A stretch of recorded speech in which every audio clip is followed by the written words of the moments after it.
Good evening, everyone. Get this properly set up with the mic. Okay. Hi, everyone. This is Stefan speaking. Welcome to stream number 7 this time. Hope you guys had a good weekend.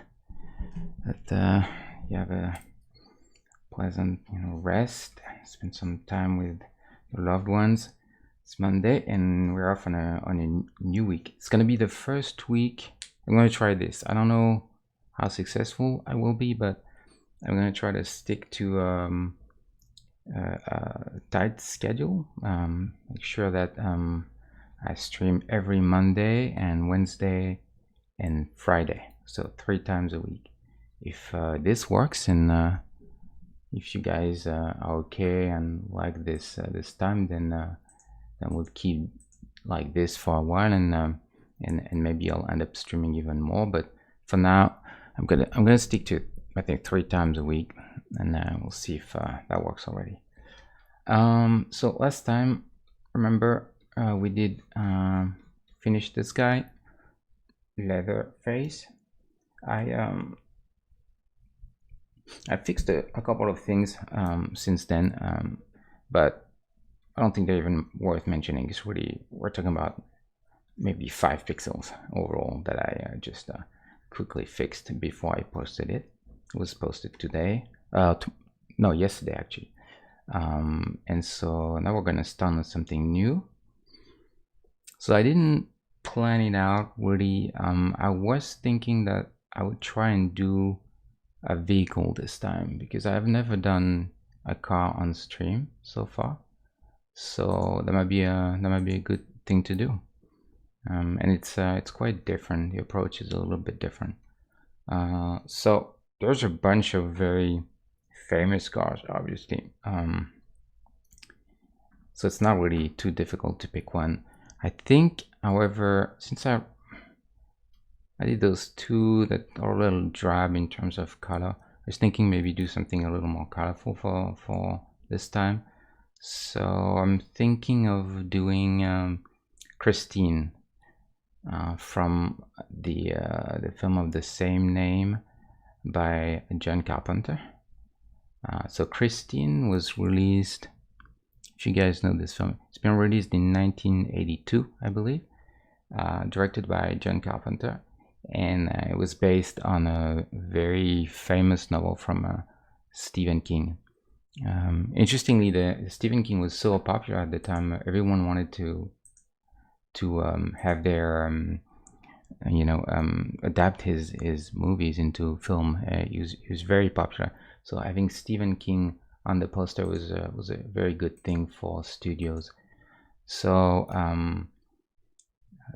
the book was actually, I think it was released almost at the same time, or maybe I think the film released a few weeks after the book or something like that. It was very, they were very close together, and that tells you how popular Stephen King was, because people and studios were already after his stories while he was making them.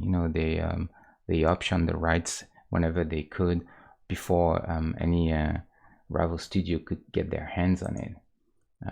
And it's not too unique actually nowadays. A lot of studios do that. They will what they call put an option on a script, even if they really don't have any intention of ever making the movie. The only reason why they do this is because they want to be sure that they have the rights before the story becomes a big commercial hit, and then because of that, then it'll be much more difficult to get the rights on a story when it's very famous.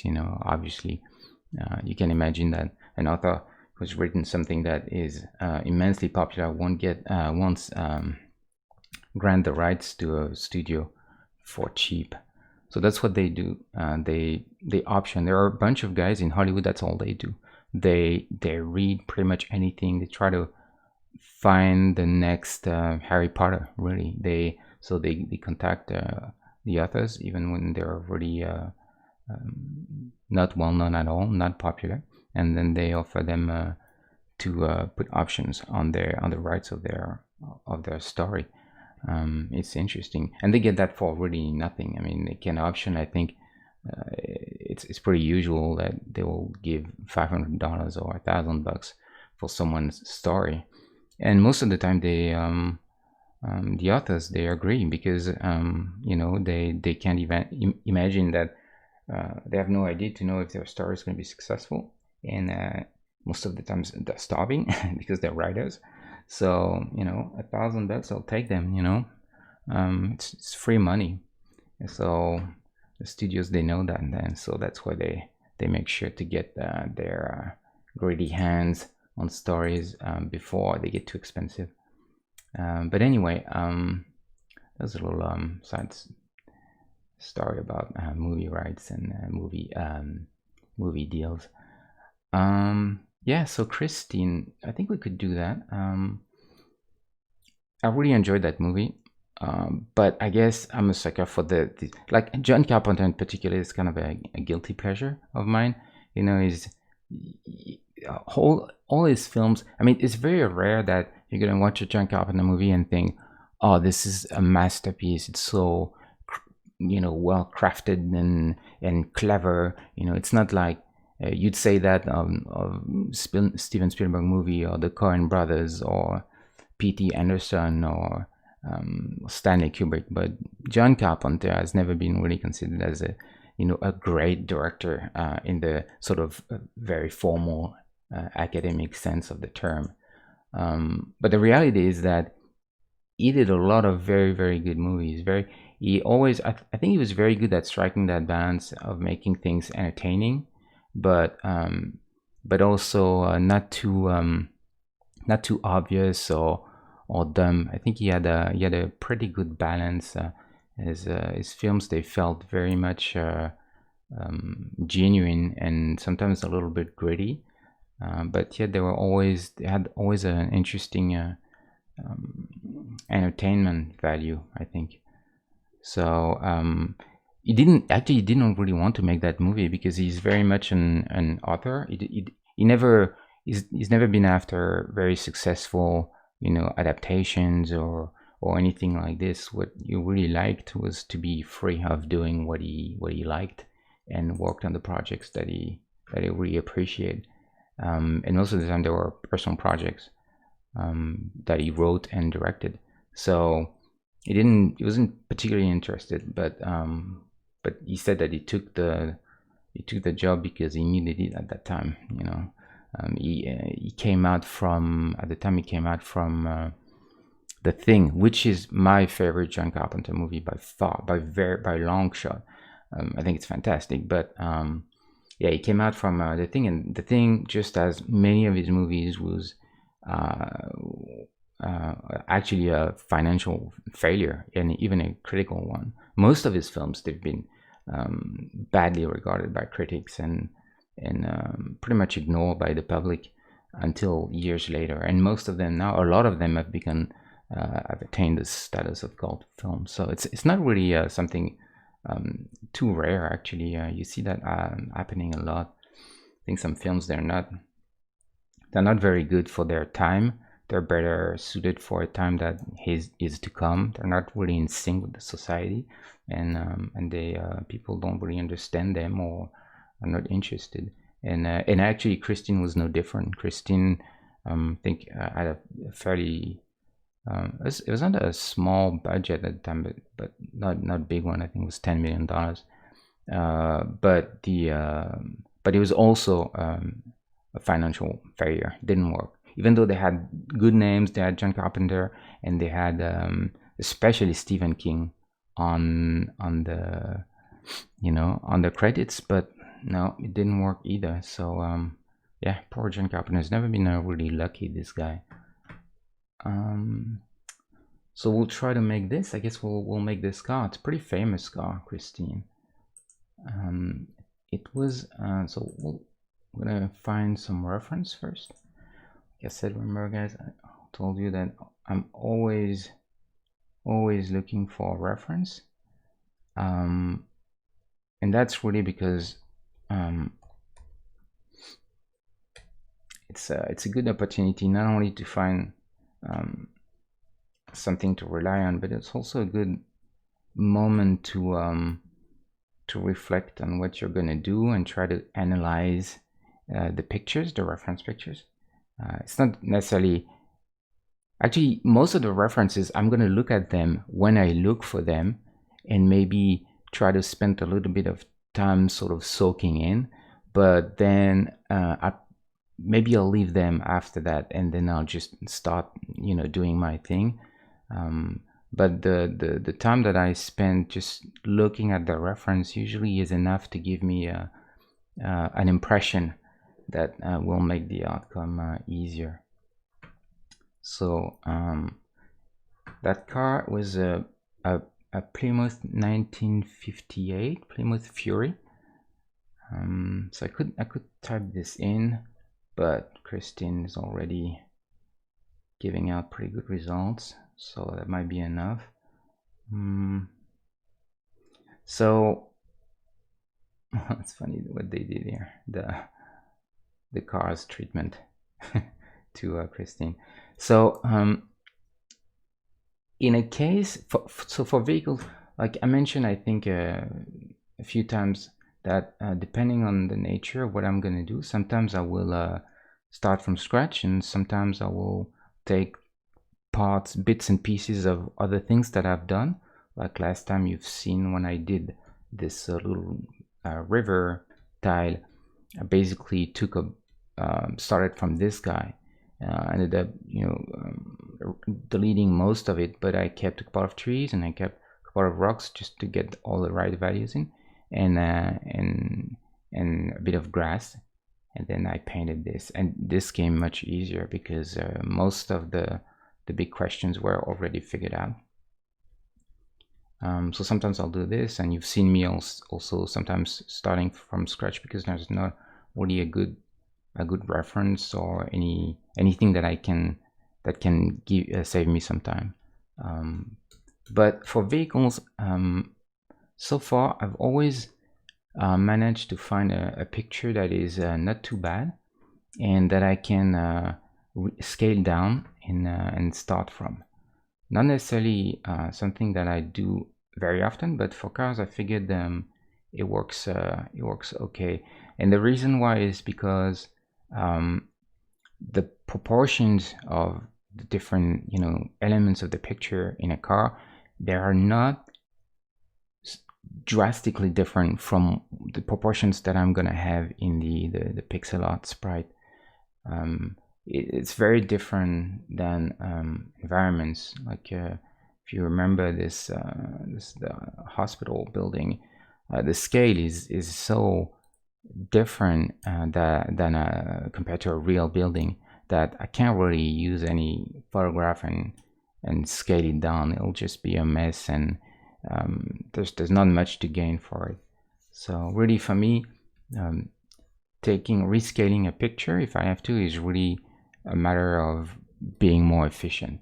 That's all there is to it. It's you know, I could start from scratch every single time, but why doing this? You know, if you can get the result in a faster way, then that's something you can do, you know. So cars are pretty good for that. So we just need to find a picture. So I want to try and, for cars, I want to try and more or less get an isometric view. Remember I told you what isometric means. So basically there's no perspective. It's this sort of like upper 3/4 view. But I'm not gonna stick to have all the cars seen under exactly the same angle.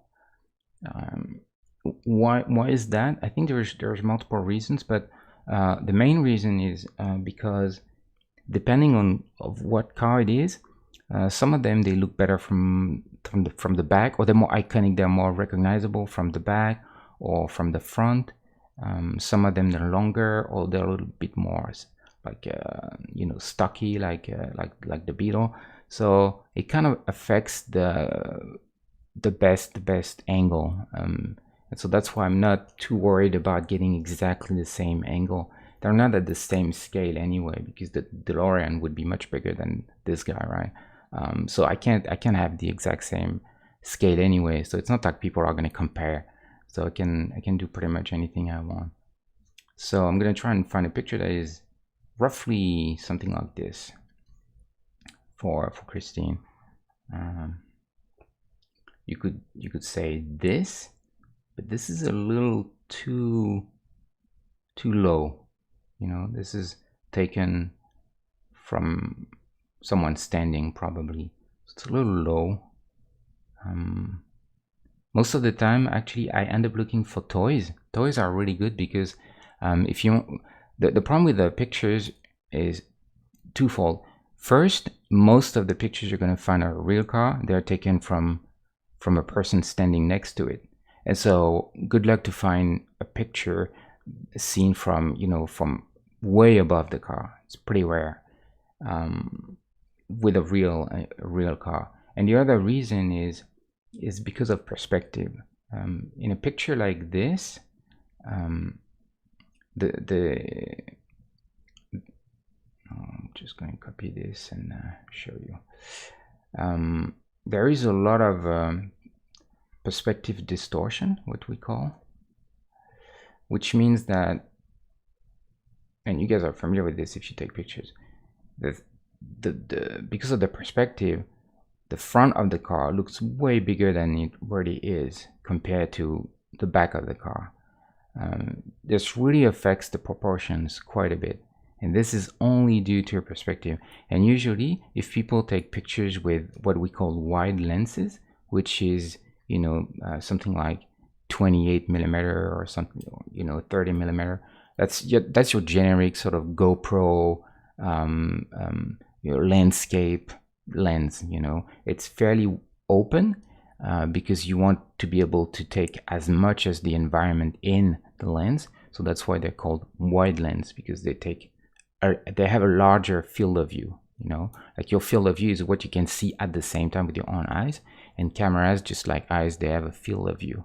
And the bigger the field of view, then the more you can see. But the flip side is that with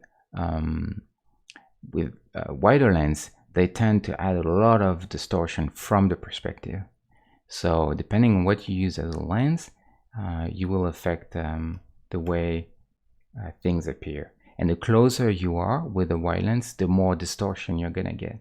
So in a case like this, there's too much distortion, plus it's not a right angle, so not very good for us.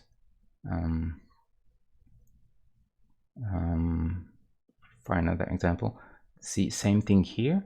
There is still some perspective in here, even though it's probably been taken from a little further away, but there is still a significant amount of distortion. One way of looking at knowing is you take something that is the same size, like wheels, they're probably about the same size in front from back, right? I mean, and if I look here, look how big this wheel looks compared to this one. You would have never guessed looking at it like that. You know, your brain thinks those two wheels are the same size because your brain is used to perspective. That's how we see things. That's what makes things 3D, right? And so your brain doesn't really question this. But when you actually look at it, look at this, how much bigger it is, because there's actually quite a bit of distortion in there. And if I paint something and I copy this, or if I shrink this down, then I'm going to bring the perspective distortion with it. And that's not good, because what I want to do, like I mentioned last time, is something as close as possible from isometric. And isometric is a parallel projection. All the lines, they're always parallel. There's no convergence due to perspective. So that's why pictures from cars, they're actually quite tricky because of the angle and the distortion. This is a good example. This is extreme perspective distortion. See, super tiny windshield. Usually that makes things more menacing or impressive, you know. And it also makes people look like they have giant noses. So never take a portrait with a wide lens. Never try to get a long lens, which is the opposite, like you know, a 75 or something, which means that your field of view will be much narrower, but your perspective will be less, so you'll get less distortion.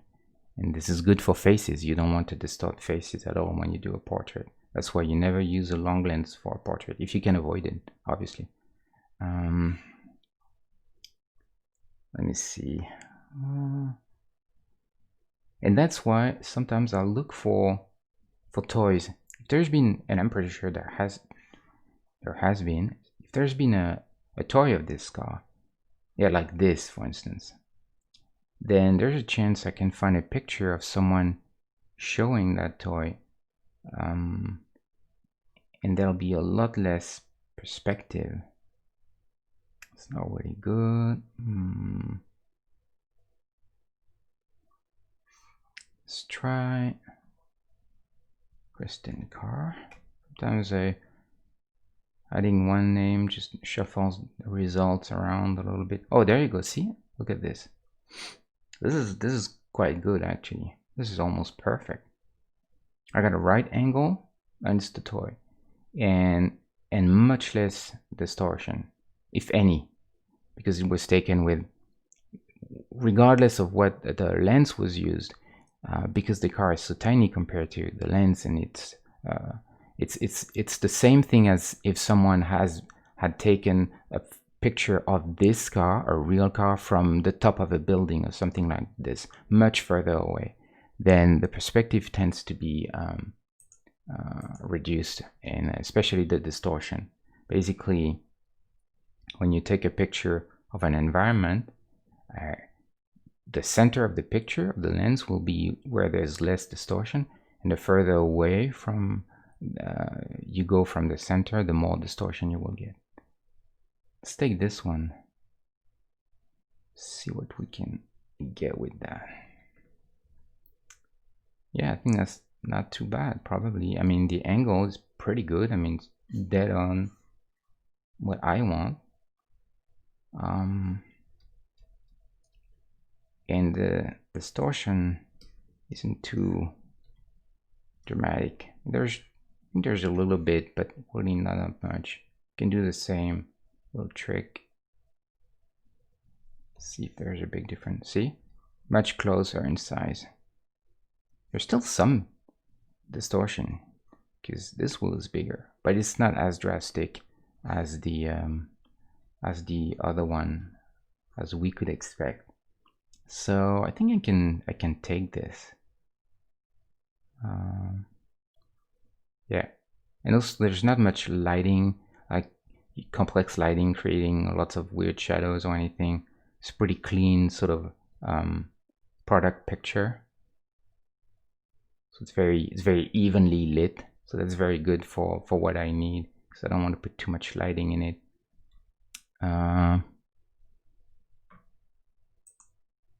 Yes, trying to think a little more before I commit, because you know, once you commit, then you commit. It's a shame to have to go back and change the reference. I think it's okay. We're gonna try with this. So pretty easy. Always the same principle. In that case, I think we can totally afford to scale this down. So like I said, info. I swear I saved this last time. So see, it fits in a 64 by 64 box, like the other things that I make. So all we have to do is take this. I'm gonna try to get there you go. So this is a perfect square.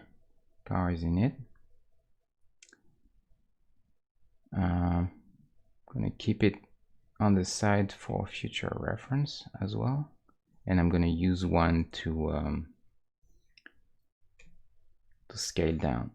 So let's do this. Get rid of this. Okay, so always the same thing, image. It's image size, and then I'm gonna do 64, because, you know, maybe 60, 65, because I'd want probably at least 1 pixel on both sides. It doesn't really matter, it's going to change anyway. And then nearest neighbor, in order to preserve all the odd edges, make sure it doesn't add any pixels. There you go. Well, that's a pretty strong rescale. Pretty good. I mean, obviously not. This looks like what it is, a straight up scaled down picture. I can't use this, but it's a really good starting point. Let's bring it over. So see, what happens is you can tell that this is fairly realistic proportions.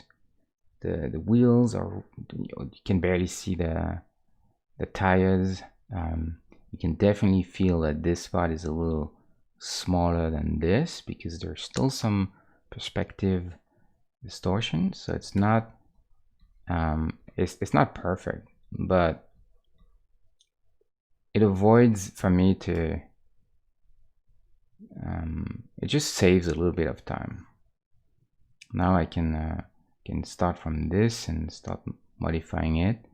It'll end up looking quite different, I bet you, but at least if I can save a bit of time, then that's it's already something, you know. It was this one too, it's not too bad, but this is cool because of those, I think those headlights are very iconic, the two, you know, double eyes. It looks very evil, actually.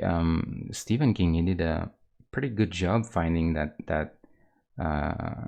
car, that model in particular. Looks pretty aggressive. But yeah, this is not really the angle that I want, so there would be a lot to change if I started from this, and changing the angle is by far the most difficult. At that point, you'd be better off starting from scratch, to be honest. But I'm gonna keep this on the side just because you know, if I want to have a better view of what I'm gonna paint. So this angle is not the best to see those lights, you know, but I'm gonna try to see if I can cheat a little bit the perspective or something, just to make it look like, you know, that you can understand this part. I think it's pretty important. We'll see if that works. So go range, new window. So always have my little window here. I'm gonna keep my eye on the lower end at the same time because I want to make sure that I make this, I change this one so that it looks in line with this.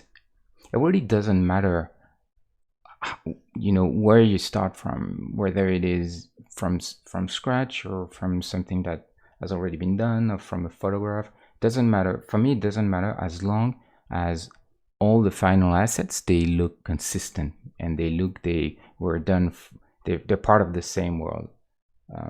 And that's really the one of the main drawbacks of using photograph. If you're not careful, and I feel like if you follow the reference a little too closely, then you may realize that you end up doing something that doesn't fit with everything else that you've done so far. So but as long as we keep this in mind, I think we'll be fine. So I'll keep this on the side and one window here,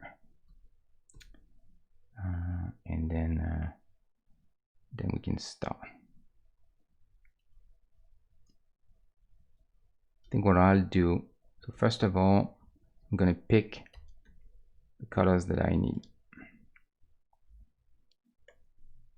So a nice clean red for the top. Remember, I can do this and then filter. Here, filter. I never go almost never go in those menus. I do everything with shortcuts so often now that I don't remember where the menus are. And then you do blur average. That's your average color. That's your red. So I can take this. That's gonna be my red for the top now.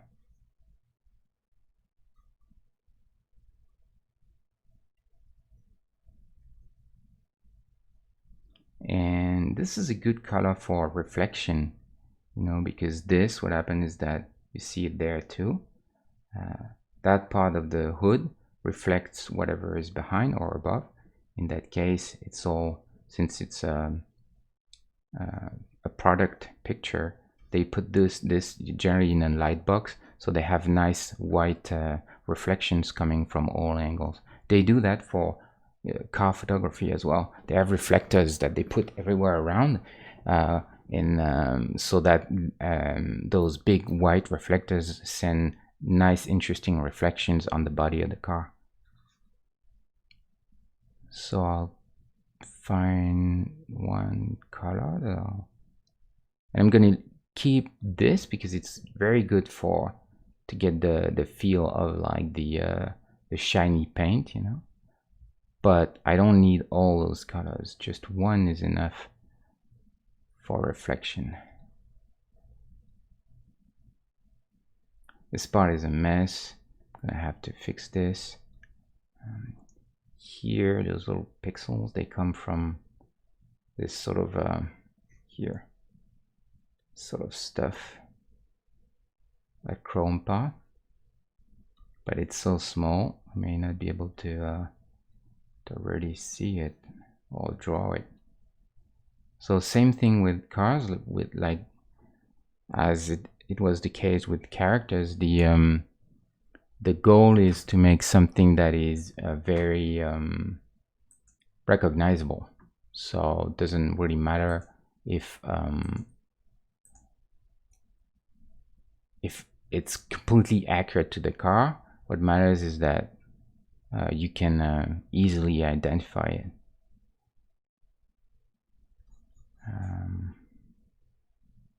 So here I'm gonna keep most of this spot red because I want everything to be just a little simpler and cleaner. And this color is my reflection, so I'll use the same in the back. You'll see it's already a little bit clearer and nicer.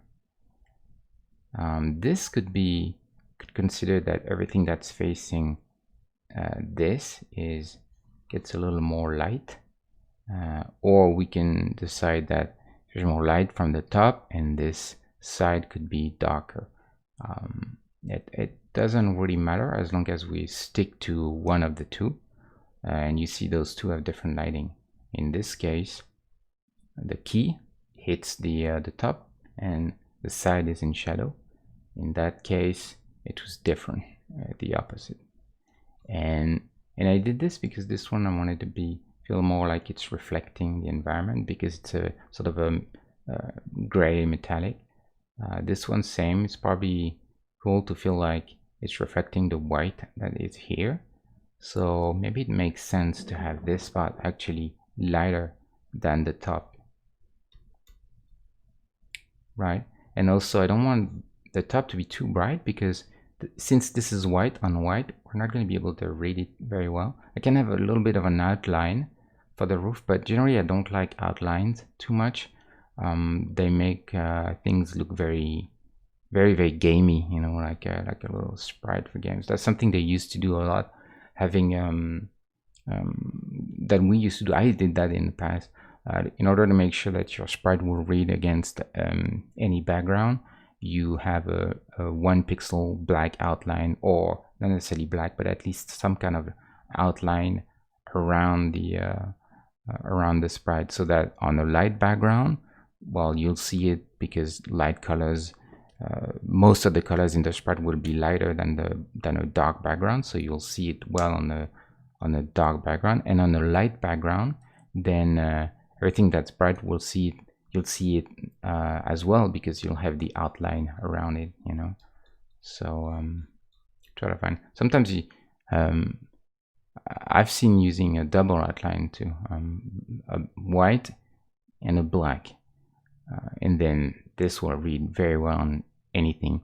But it's really, it's a little bit overwhelming. It's a big thing, you know. And if you start doing this, then first of all, you have to do it for every asset to be consistent. And I think it's just a little, it's a little too gamey for my taste. If I can avoid outlines, I'll try to avoid them. I'm gonna try to find first the right color for the side. So maybe we can use this. We'll see.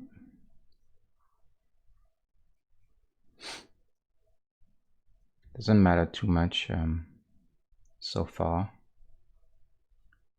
Just want to make sure that I clean up everything first. We will have this spot. Keep a little bit of darker red on top, just because there's an edge to that door, right? It's not, there's a thickness to the door, it's actually rounded. So you can see the top here doesn't really reflect as much as the side. The side reflects this, but this can be reflected in this spot because this spot is looking up, so to speak, you know, as facing up, right? So this reflects what up there, and this reflects what's here. So that's why you see that variation there. We'll try to keep this.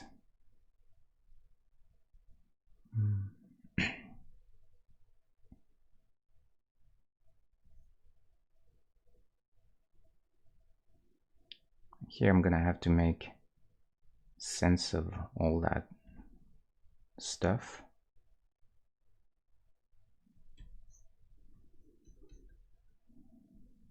Something very iconic is this sort of angle there in the lights. So I want to try and get some of that. So I'm just going to use for now any kind of color, doesn't really matter, some kind of dark.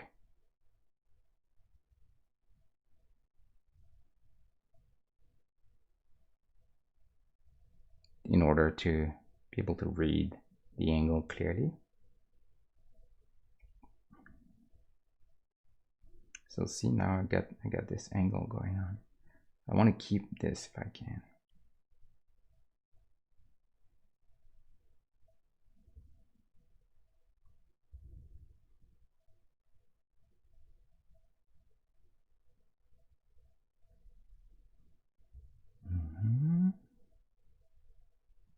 By the way, gonna do that first. Gonna get rid of all that white that came with it.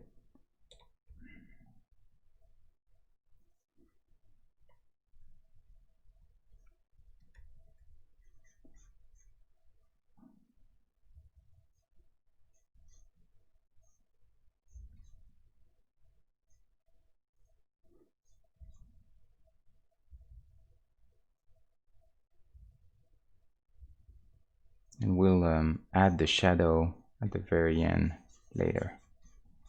Don't need the shadow for now. So I'm just gonna make sure I got a very clean outline. Something like this, probably. Get rid of that for now.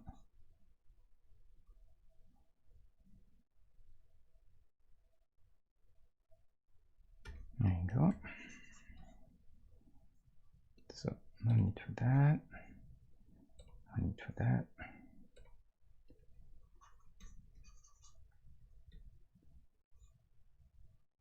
Here I have to imagine, because I can't see it, where the it's the shape of the roof. Probably something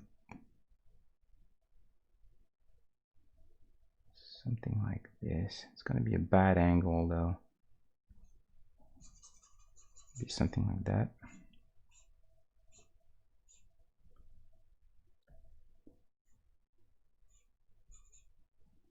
There.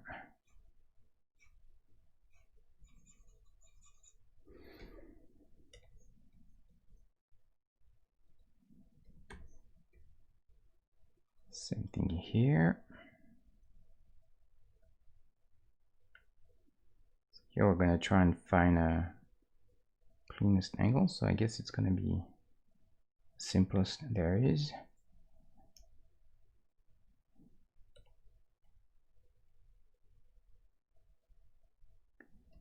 There you go.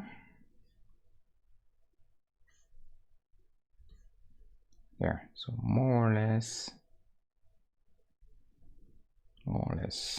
right.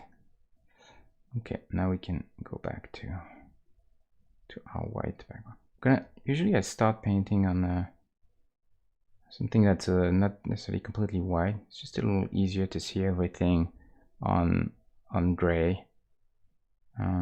It's just easier to read, you know. It's a little less tiring than having a big white background. So when I start, usually I'll do that. Save often, right? Remember, I tend to save almost instinctively. Now I don't even think about it. You know, I do Command S every 2 minutes or so. It's a good habit to have if you can, to just save all the time. Actually, I even have usually two save. See, asset 2 files that are exactly the same, and I'll swap back and forth between the two, because God forbid if you save and you crash right when you're saving a document, sometimes you can corrupt your document, and if that's the only one you have, then you've lost everything. So saving on the 2 or even 3 files back and forth is it's not necessarily a bad idea.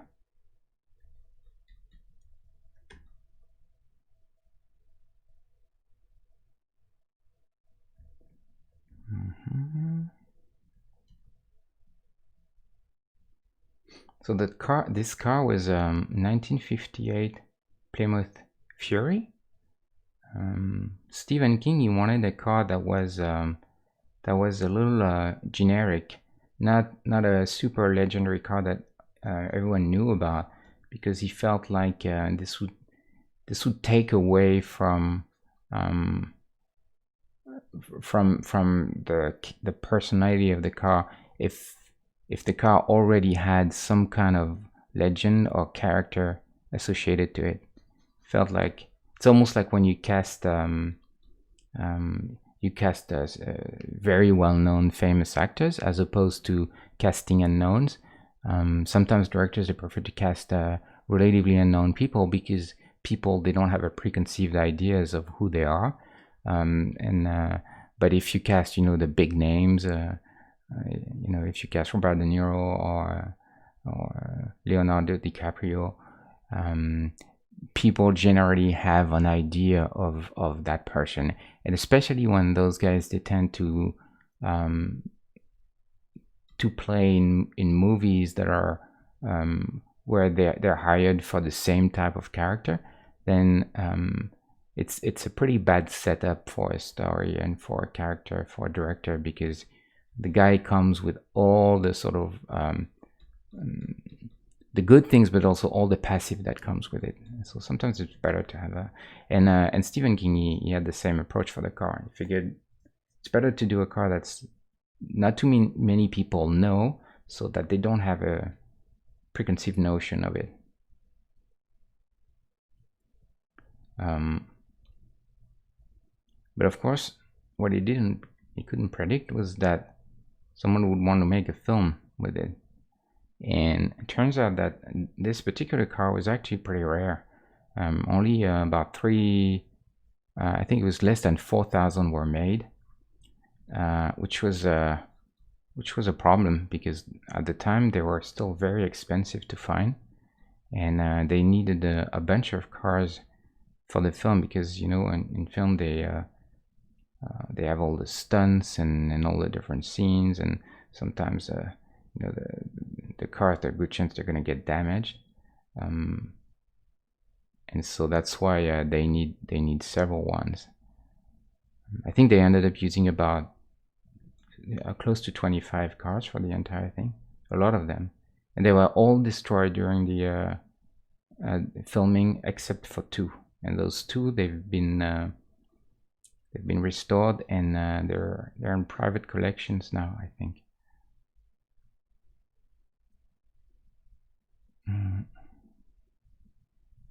So here I try to find the angle that I want. Remember when I was telling you that you try to find the same number of pixels if you can, just to keep it a nice clean line. So it's not too bad. Flip it again. This looks a little.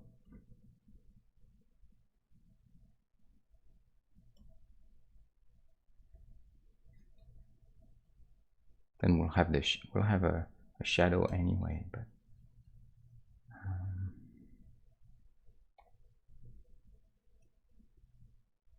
door BV somewhere in there.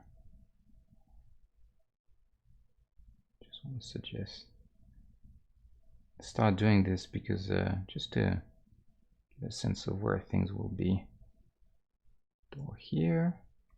Actually, interesting. See, there's 2 doors. It's a 2-door car, the Plymouth Fury. But Stephen King actually described the car as a 4-door car, but that model never existed with 4 doors, so that was actually a mistake. And so they had to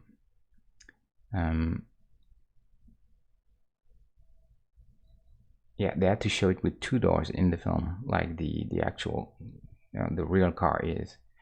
And because they had so much trouble finding the exact real model, they ended up using a bunch of other. They ended up using the Belvedere and the Savoy model, which looked very close to the Fury. The Fury is more of a kind of a sports coupe. It was more expensive and fancy, and for that reason they made quite a bit less of them, but they were close enough to the Belvedere model that the production of the movie could afford to switch them around, and so I think there are only 1 or 2 actual Fury that they used for the film, and they just ended them for beauty shots, you know, when the car just the scenes where the car is just there sitting looking pretty. But the stunts and all that stuff, they were done with modified Belvedere models.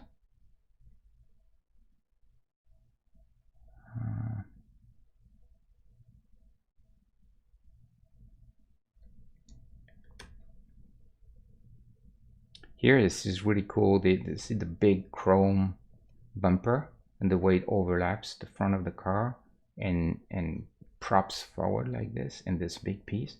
And this is all good stuff that I can definitely try and get in the sprite, you know. I think that's really what you're trying to do when you're doing this sort of stuff, is to try and identify what are the things that are, you know, very, very iconic, or the things that you can represent at such a small scale. So obviously, you know, this sort of stuff, those big sort of shark fins, this angle, probably something you can actually suggest quite well in pixel, even small. and those big chunky parts of bumper as well. So I'll probably try and get some of that in it, even if I have to overdo it a little bit, you know. Even if it sticks out a little more than it should, it's okay, as long as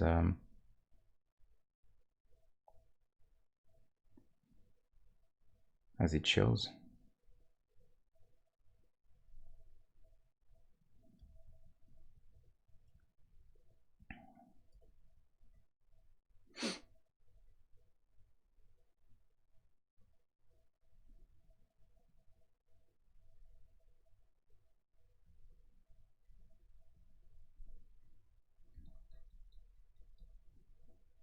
And then ideally I'd like to show, but it's going to be because of the angle, I'd like to show, where's the other picture? Those awesome lights, because they're very, to me, they're very, that's what I remember from the film. You know that in the movie, when they had the car going on a rampage to kill people, John Carpenter, he wanted, you know, very powerful front lights, headlights. And if you remember, the car usually sits there in the dark, you know, waiting for its prey, and then blasts all the headlights at one in front of it, you know, with that sound. And he really wanted like super powerful. But when they actually tried it, it looked really bad because the headlights, they were not that powerful, and so they ended up taking big landing lights from aircraft, and they affixed them in front of the car, and they connected to a huge battery, and so they had like those huge very powerful aircraft lights that really created a lot of powerful white light in front of the car.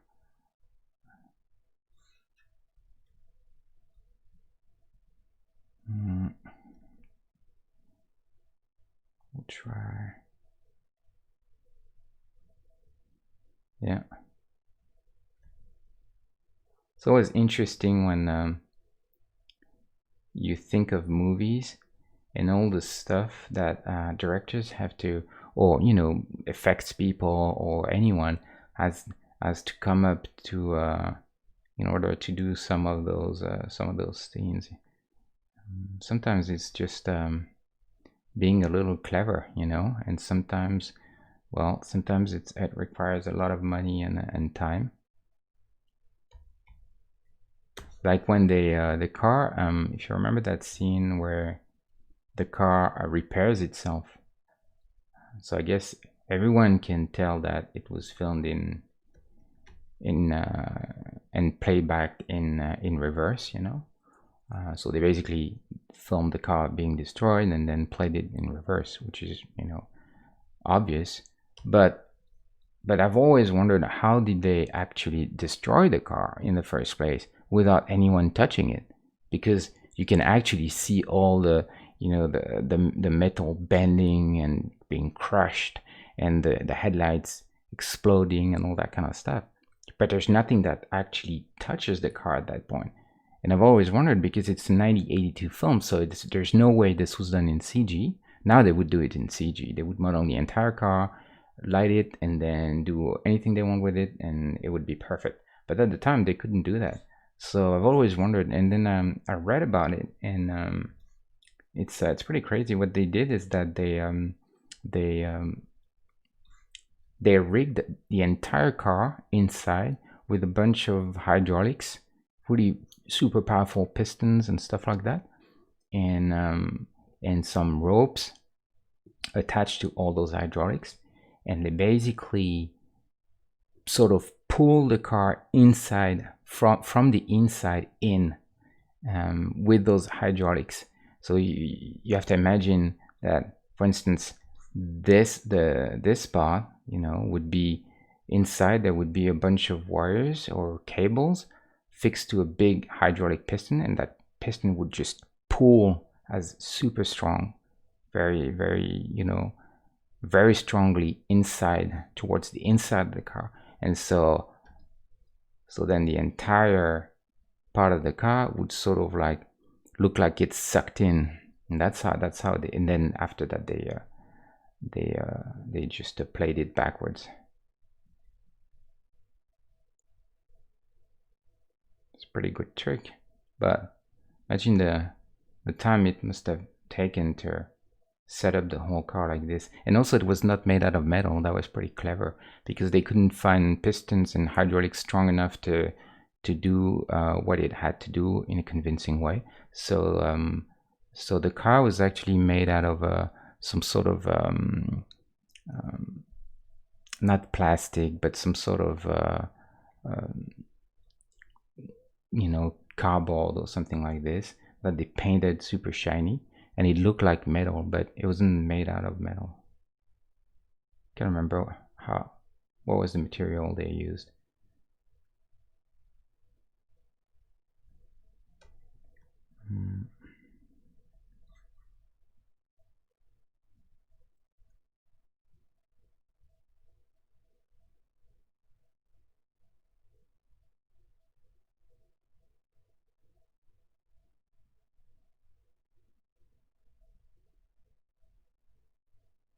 Here I want to try and suggest the, you know, this sort of recessed area.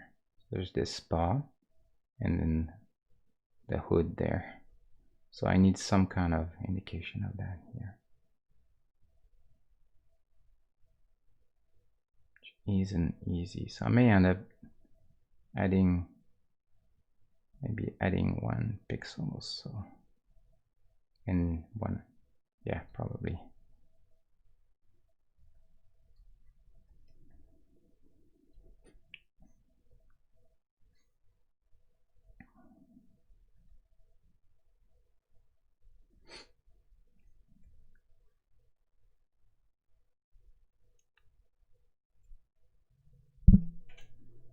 Oops, I knocked the mic. I hope didn't do a horrible sound.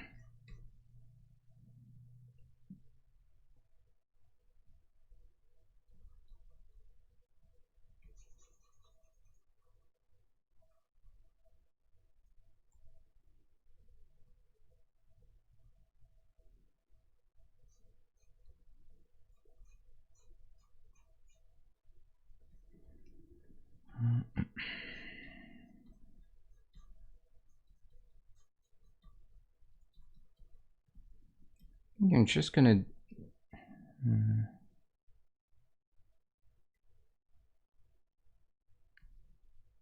hold on.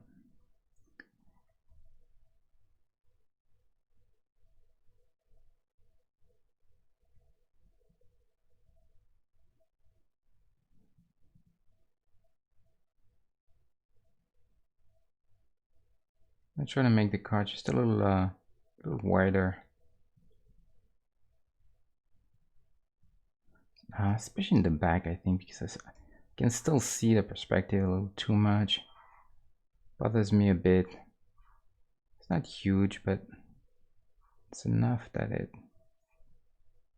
bothers me just a bit.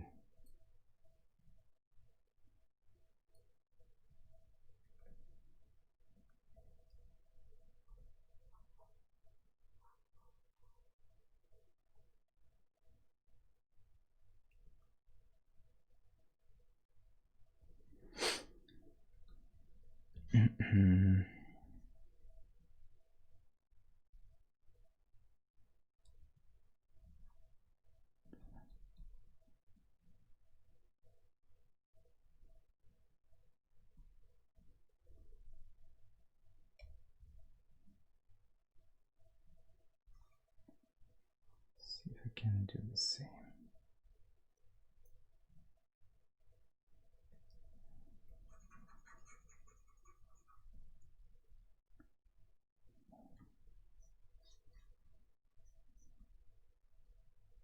And see, obviously, so because they all have to fit in the same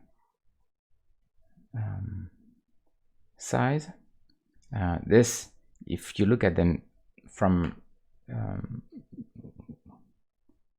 next to each other, some of them, they look really big compared to others, like especially this one looks huge, you know, compared to this one.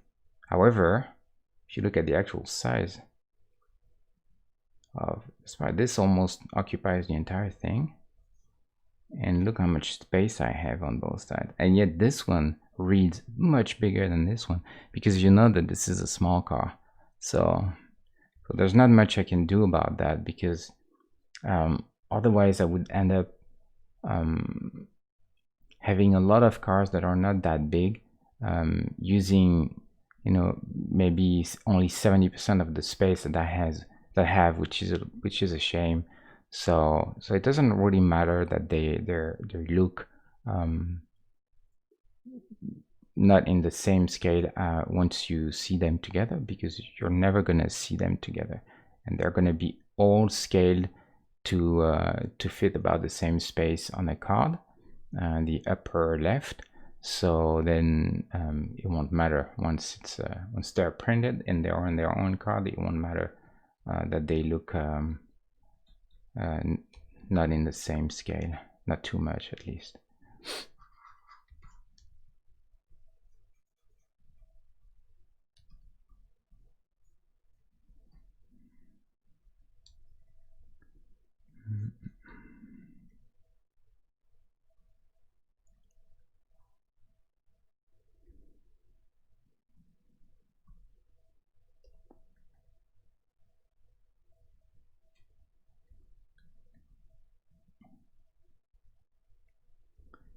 This we're going to take for the line here. We'll use, actually, it's chrome. Is it chrome? Yeah, it's chrome, right?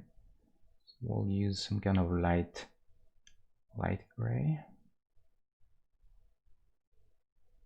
somewhere in there.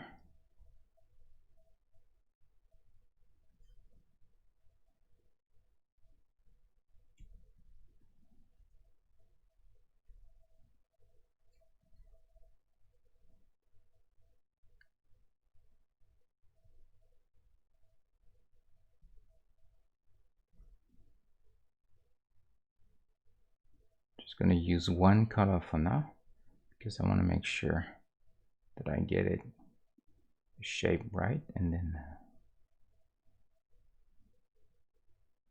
then I'll see if I can find the right value for it.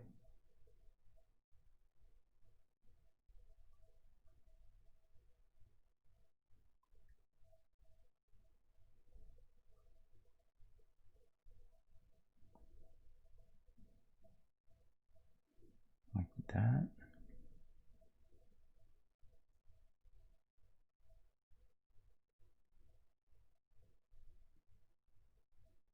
Okay.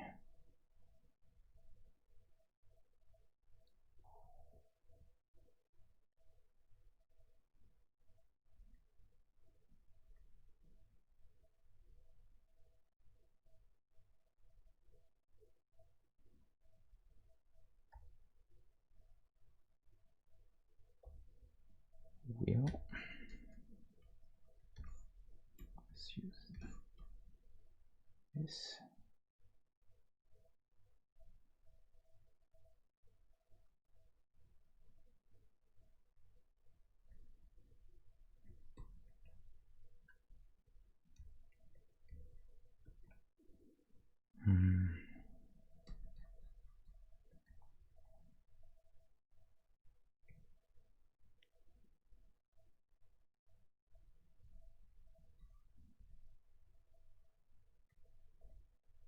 Wonder if I can afford to have the wheel just a little bigger. We'll try, see if this works or not.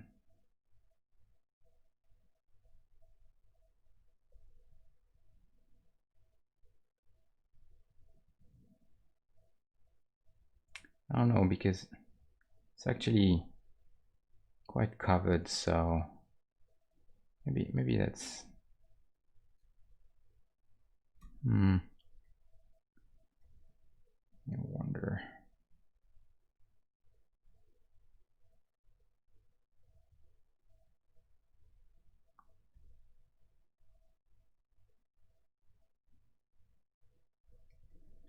mind seeing a little more tire.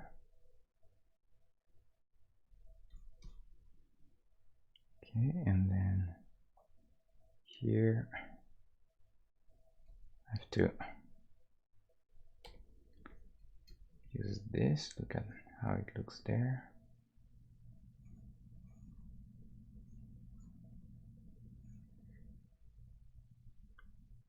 Okay, so you can see the top of the tire. You see already almost all of it, but not really.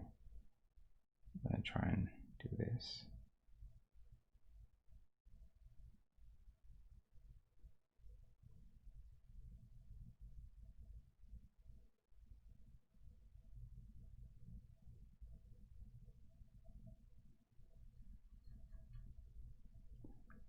Still not super happy with that wheel there. Was the hardest thing because it's so small, you know, that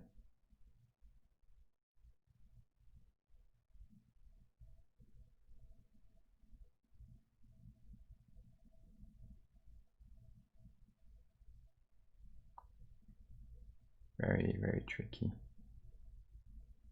It's a bit better. This one we're gonna make a bit smaller, maybe. We'll see. Pick that color here, use it in the center.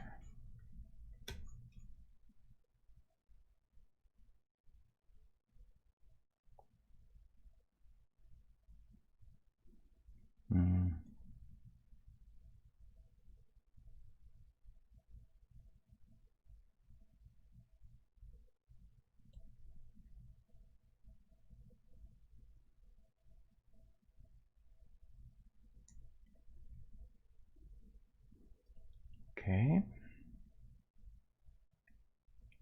This line keeps going all the way to the end of the car.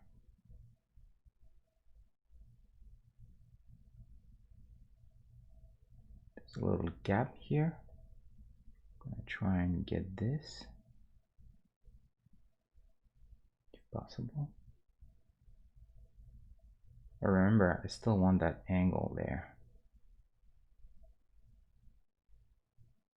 Can't lose sight of that.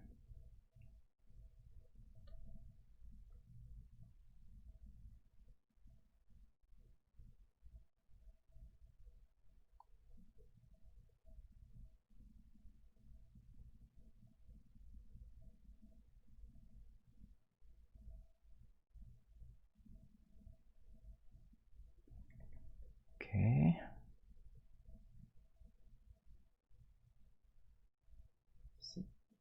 But it's a little more tricky. Here in that case, I'm gonna just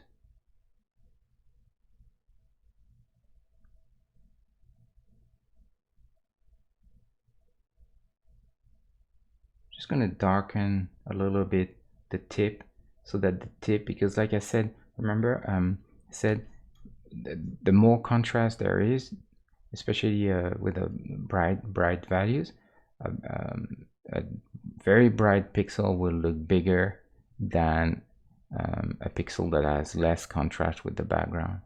So since I can't really go less than 1 pixel along the entire thing, then what I can do to get this sort of clean sort of line here and to end up not too strong, I can just almost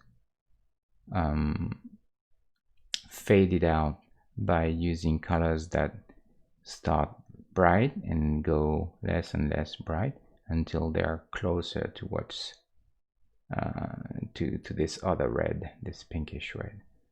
So that makes it easier on the eye, you know, that transition.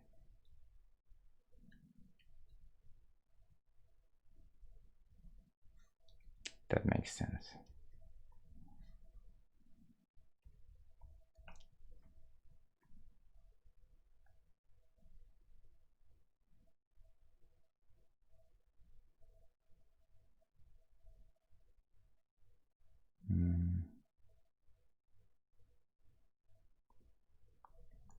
this. Sure, I'm consistent, so paint everything with one color. So see, there's very few colors actually. You know, 1, 2, 3, 4. You don't need that many colors, and the less colors you have, usually the easier it is to read. So here I'm gonna do a little bit of anti-aliasing because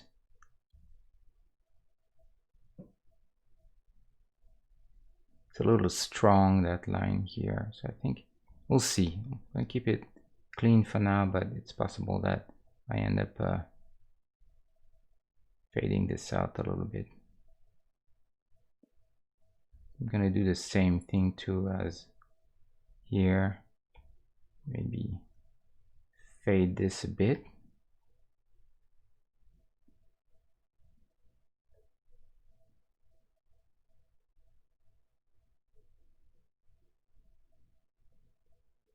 Like that.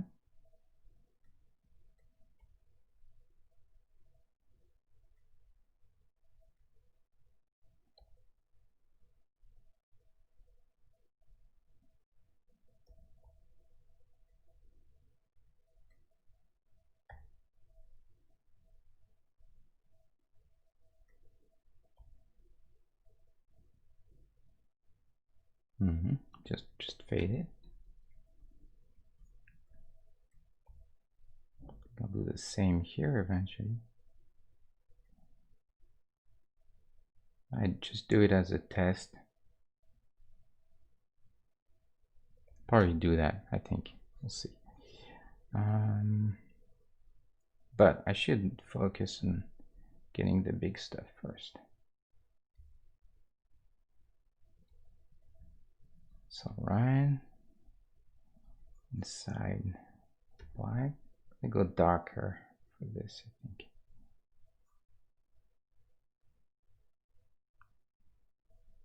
Not entirely black, but almost.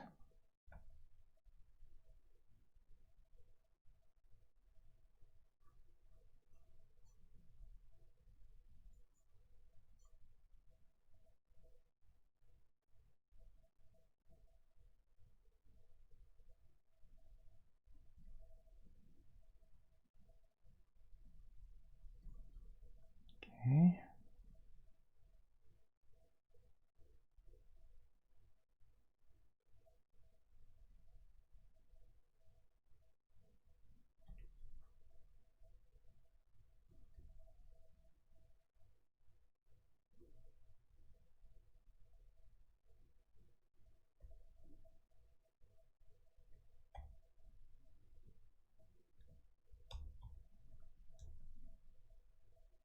I want this to be visible, but not too prominent. So I try to find a color, a value that's in between.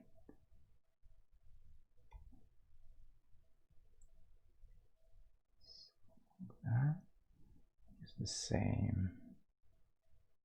This, because here there's a little bit of metal like chrome around, so try to get some of that in here. I'll do a very clean outline, right? And then I'll try to find a little accent or two to look a little bit more metallic.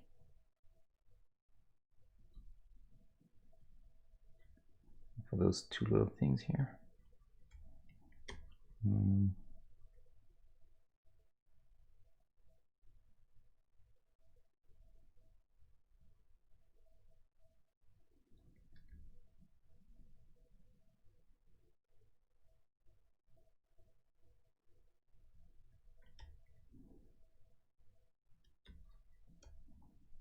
See, flip it.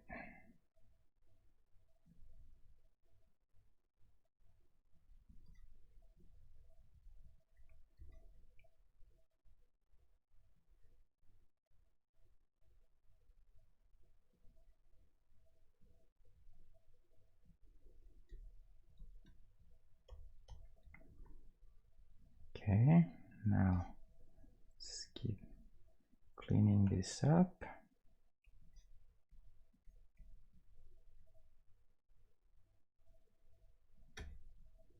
I was trying to get a clean shapes and a good, trying to block in first everything rather than focus too much on the detail early on.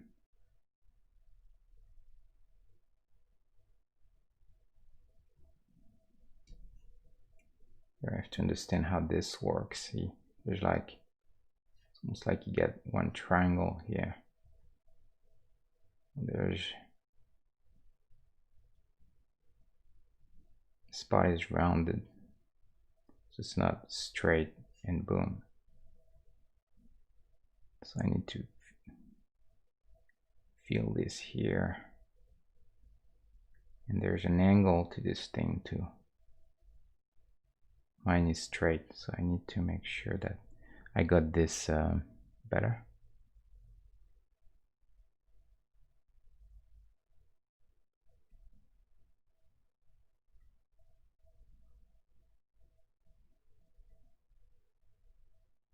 Here, see I'll have darker pixels so that everything looks a little less thick.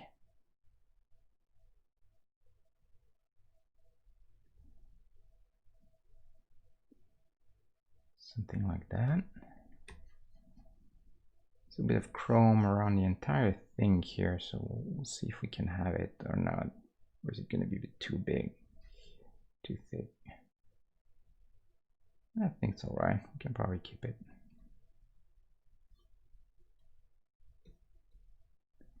Maybe like that. Yeah.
Not a great angle here, so I'm a bit annoyed by that. Fortunately, I have to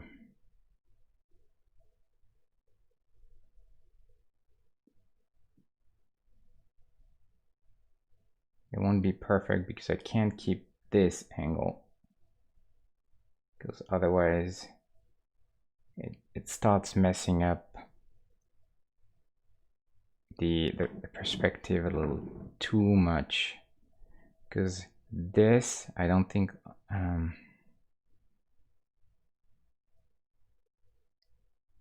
mean, technically you'd think that this line in reality is parallel to this one, so then it's okay if I have a isometric view to keep them parallel, so then if this is the line, and this should be okay. For some reason it looks a little bit crooked, a little weird, so I have to deal with that, fortunately.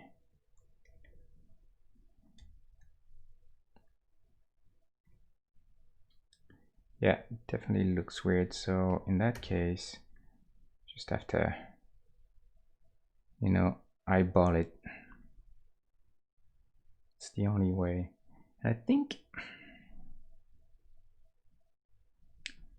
feel like I need to have this windshield not as high.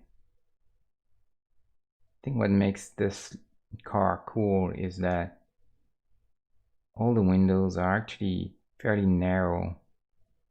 The windshield is pretty narrow too. So it's really very much part of the identity of this thing.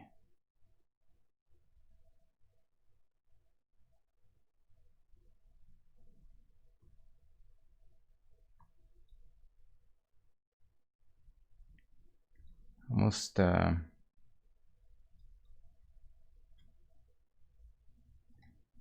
me see.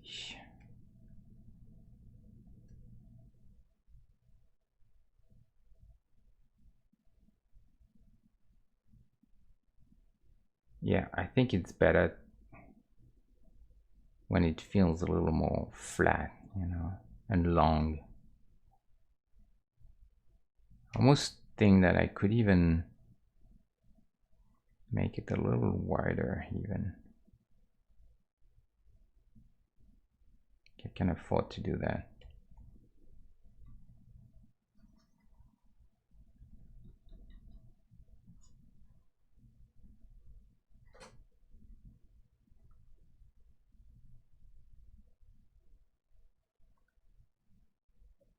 Yeah, I think it's better proportion for it.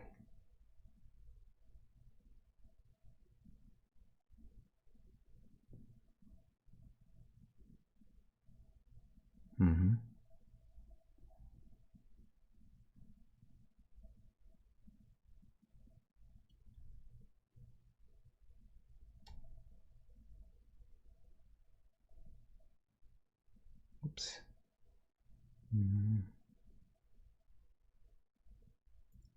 Like that. Here too, I need to get the angle.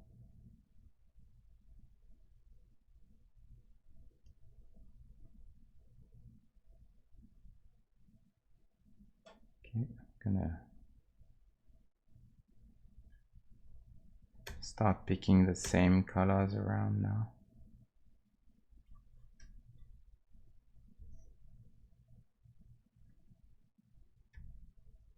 Can have a little bit of blue for chrome. It's never a bad thing.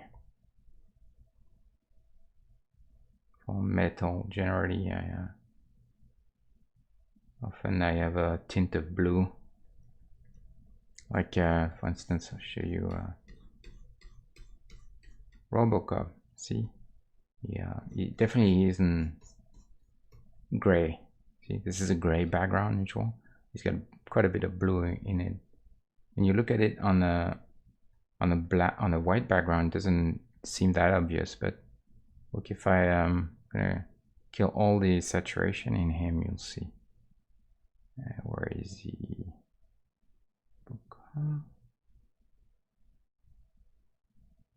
What's that guy? There. So look at him here. See how sad it is? This is technically gray, levels of gray. But a bit of blue makes it look more metallic. And that's that perception mainly is due to the fact that we are used to see things outside, especially car chromes and stuff like this. And outside, if most of the time, you know, there's a blue sky or some kind of, unless it's completely overcast, then the chromes will reflect the blue of the sky. So we're used to see a lot of metal under a blue sky or somewhat blue. And so your brain sort of registers anything that is levels of bluish color as chrome more than levels of gray. Little thing, you know, to keep in mind when you're doing metallic things. It's also just a bit nicer visually.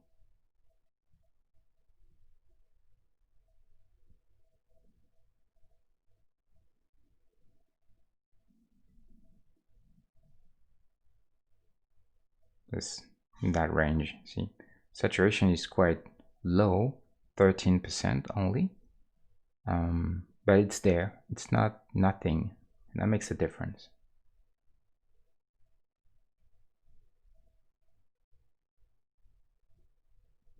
This one, see.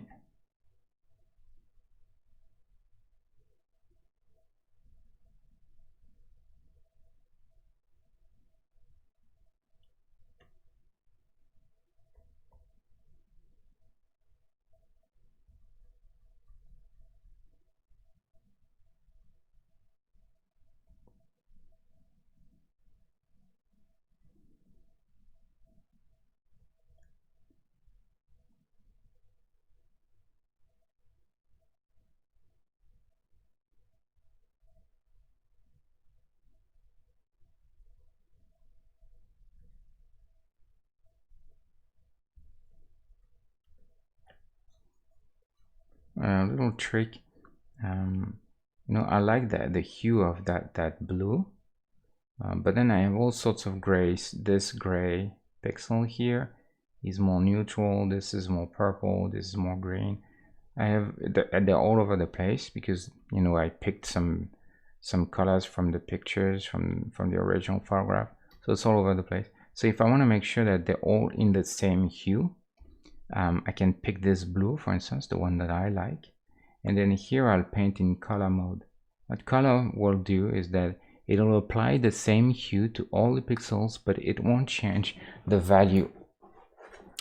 So now if you look at this area, if I paint now in color mode on top, all the pixels you see, they take the bluish tint. All right, there you go. Could do it there, it would be the same. See, everything will take the same hue of that pixels that I originally chose. So that's a good trick when you want to make sure that your palette is all uniform. Paint everything in color. There you go. All of that. And now I can go back in normal mode and just pick the colors that I have and resume painting normally.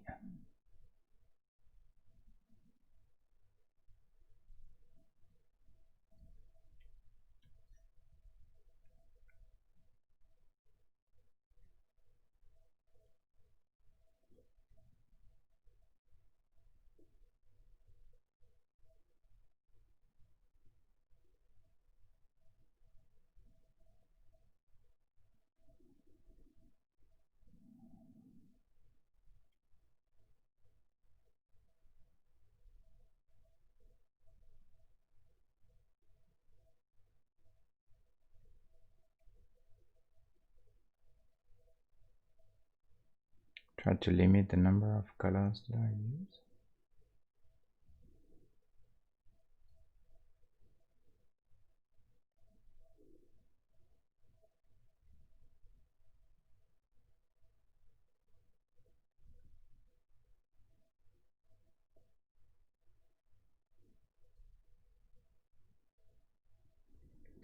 Something like that.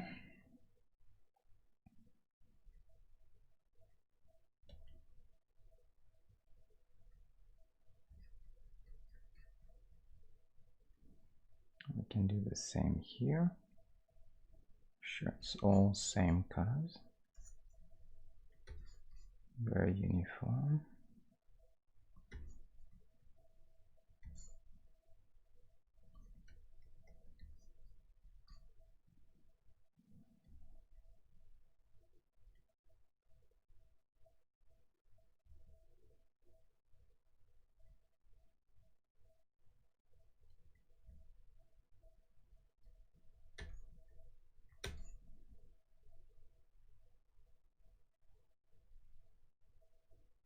Oops.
Slowly getting there.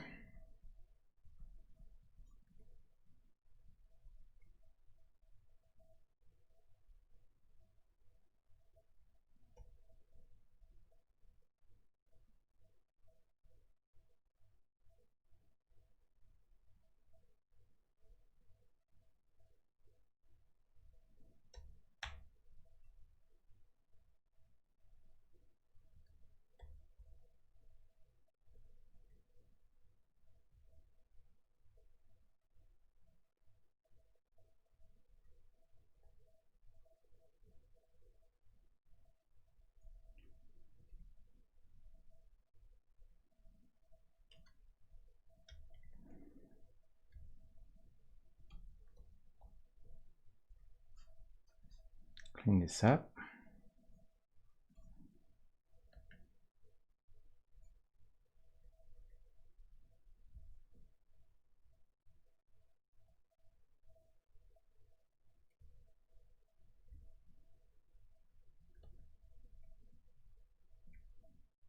Just a little bit of anti-aliasing. In that case, car is so small that it's not a bad thing to have, I think.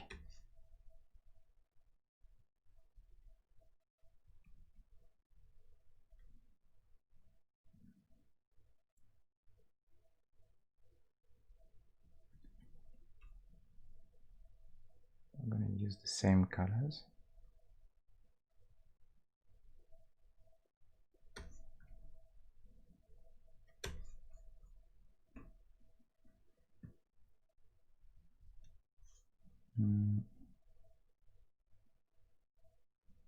Okay.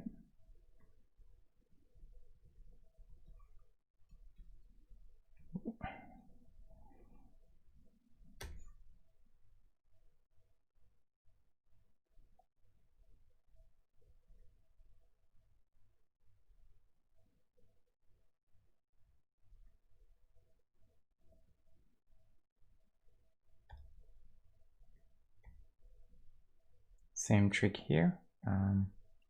Trying to get this to fade a little bit like that. Now I can probably put it back on a white. There you go. So now I need to find a way for this to read. I think in that case we're gonna have to have a little bit of an outline. That's something that I love, but sometimes it's necessary. As long as it's fairly low contrast, that'll be fine.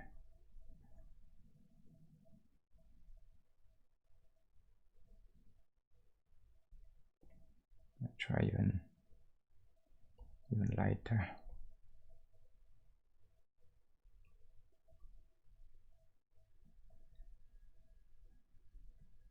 Not too obvious, then that's fine.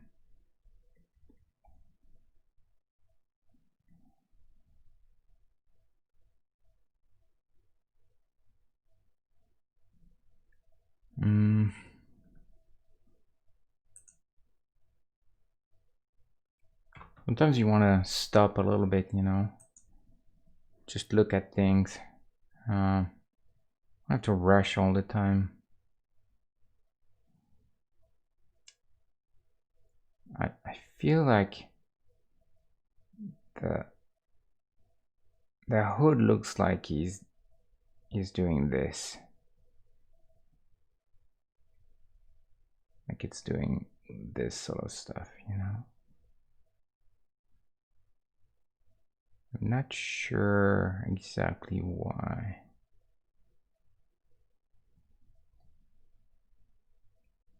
I think I have to.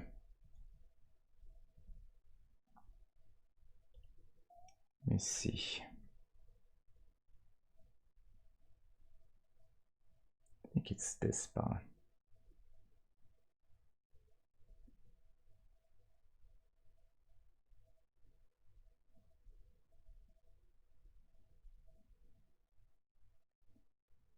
You need to do this.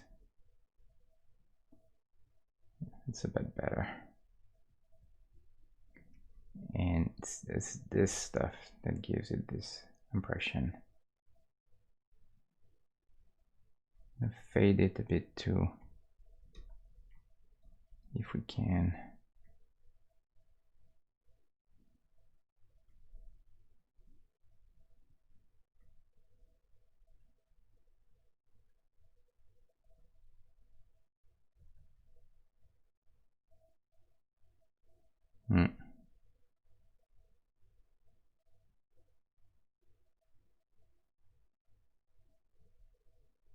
See if I think this is necessary.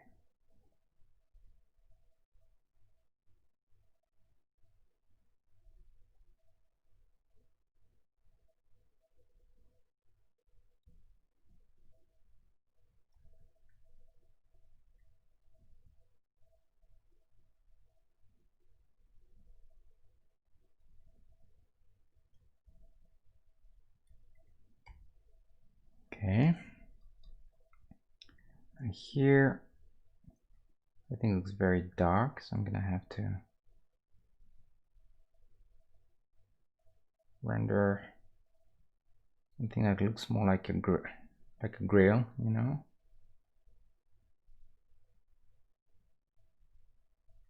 Actually, in the film, it's one way of telling apart the cars that were the stunt cars from the good ones, from the real ones.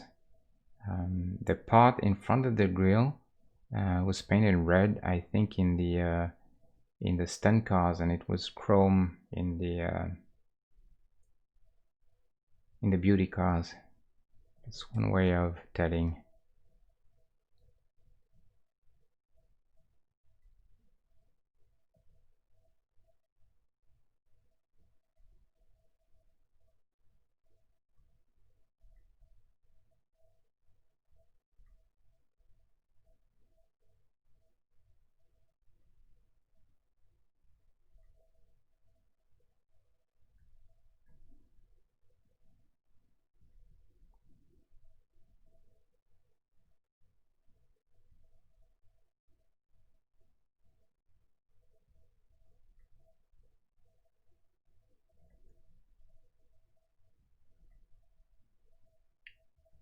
Sometimes you want to add a little bit of a white highlight here and there, or chrome, just to make it extra shiny. But you can't overdo this. It's really just a few, like here maybe, you know, because it's the angle.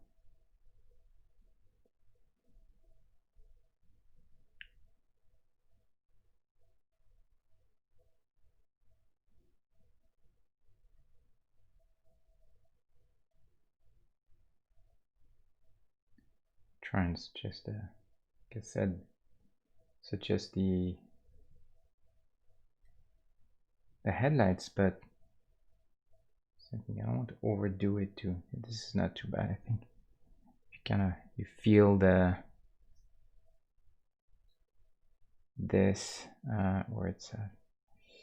Let me find this. Where's the picture? Yeah, like this. It's really iconic. Those 4 headlights.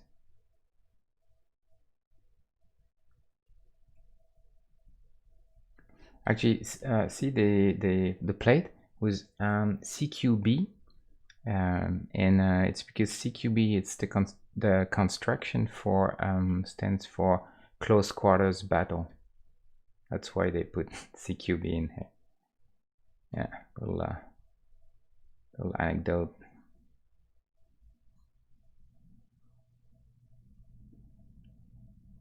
Take a little bit of yellow. See if we can suggest maybe the plate. Not too much room for that, but you don't need much. 2 pixels will probably do it. Yeah, I think with 2 it's enough.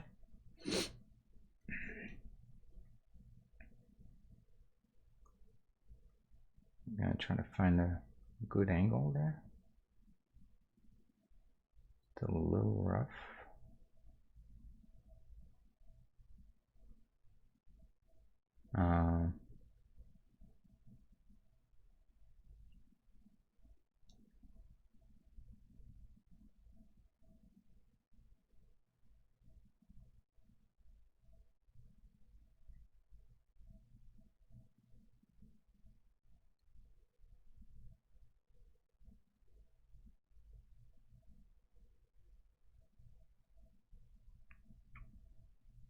Oh, getting there.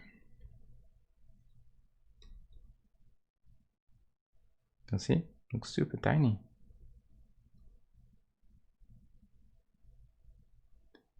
But it fits in the same space, 64, so obviously it's normal.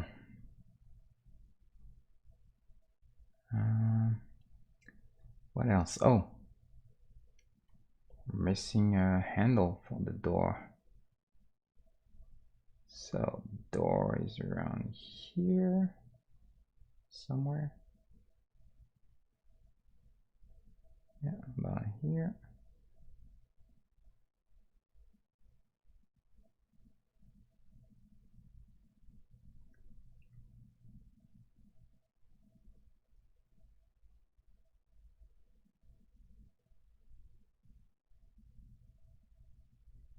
And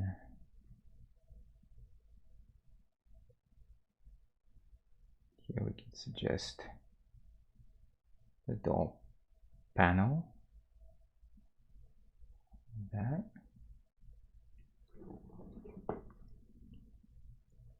Can also have a little bit of suggestion of,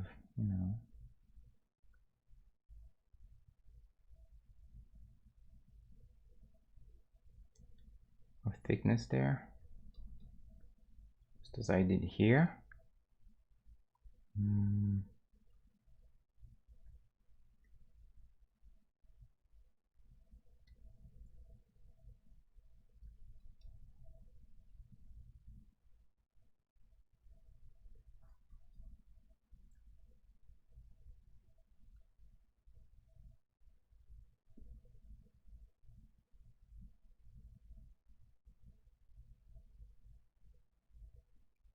Struggling still with that roof line. Wish that angle was better. See, this is nice, but it looks a little crooked. It's annoying.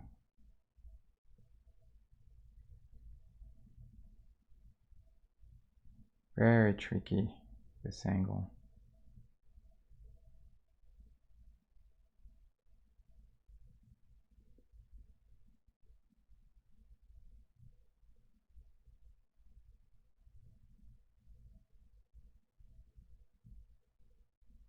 it's not bad. In a case like this, unfortunately, it's one of those cases where you're gonna have to settle for the best you can find, but it'll never be really perfect because it's just what it is, you know. The pixels don't cooperate. There's just not enough of them, so you just have to live with it and do for the best.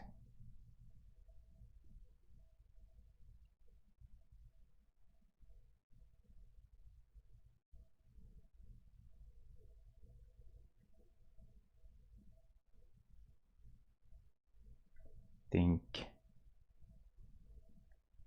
gonna put less contrast here. This contrast isn't too great.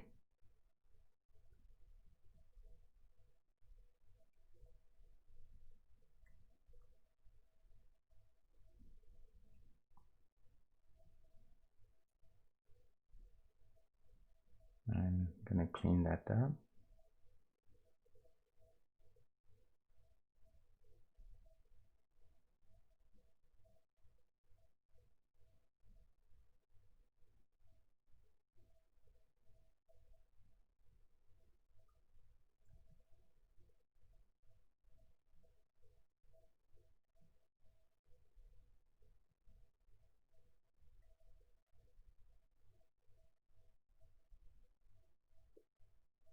That's a very nasty angle.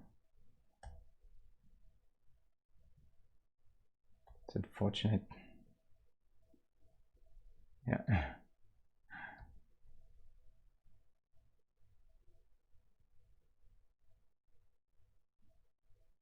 Yeah, I don't like straight, and I don't like when it's not straight either. I don't like any of it.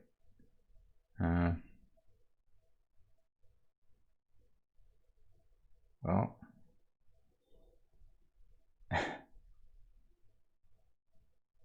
what can you do?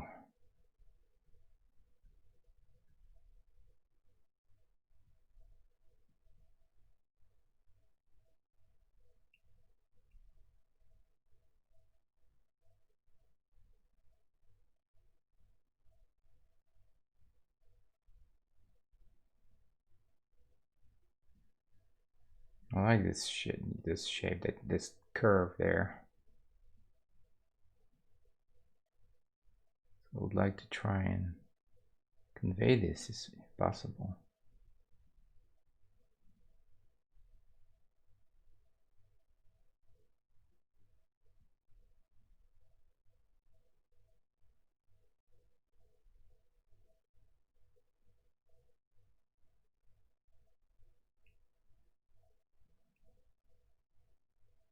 Okay, it's not too bad.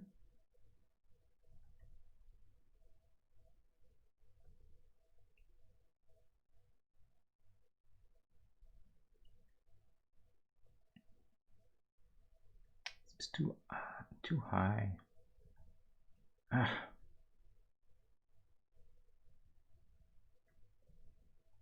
Hmm.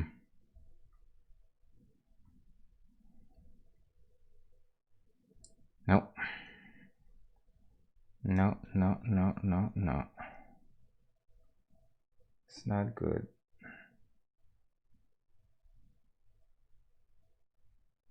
Well, if it's not good, then you go again.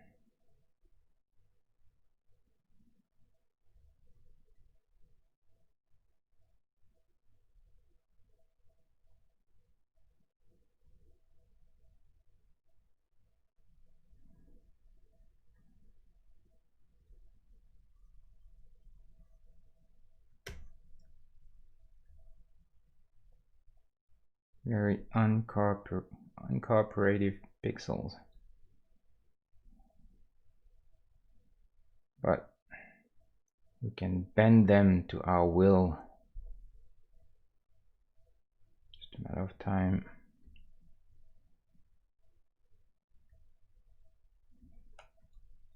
Okay, that's better. bit better. Flip it. Yeah.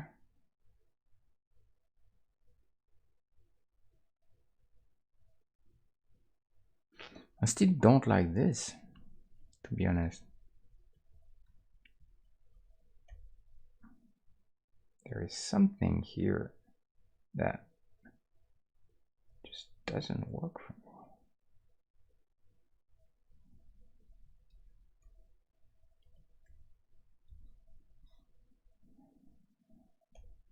Evil car. This car is very evil. Actually, it's like the movie. Doesn't want to obey. Doesn't want to be made.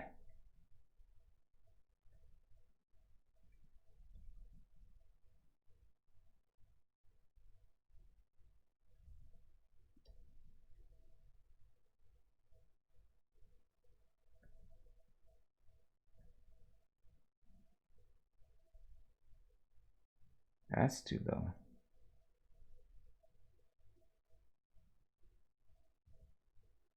Okay.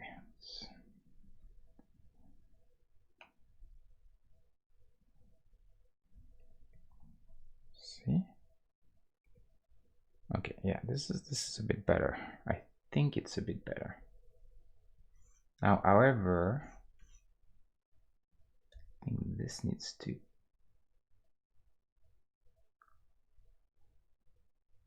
Let me see if I can. No.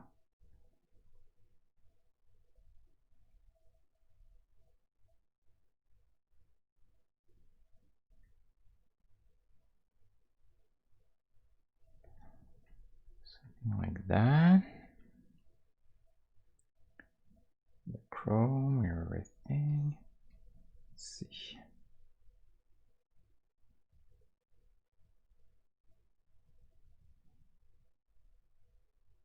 Oops.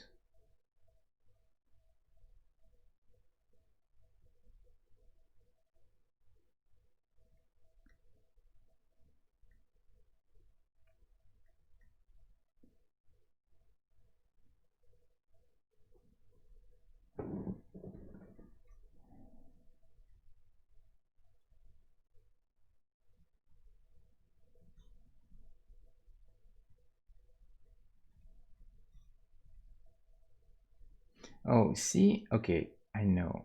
I think. In fact, when you look at it, this part of the car clearly kind of wraps around the windshield. So the windshield is actually not as wide as the car itself, right? Because there's a thickness on both sides of the body of the car wrapping around this. When you look at mine, you don't see this at all. I think maybe that's part of the issue why I don't like this shape. You just need a couple of pixels there, something. Maybe I need to do that. Yeah, I think this is better. I think this was part of the problem. Yeah, definitely part of it. Yeah, I think it's a bit better like this.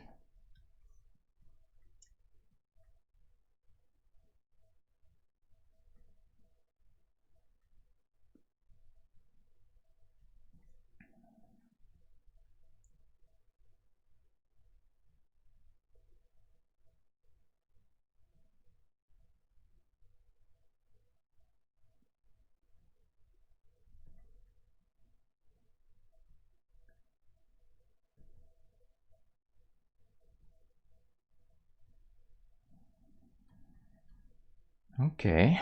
I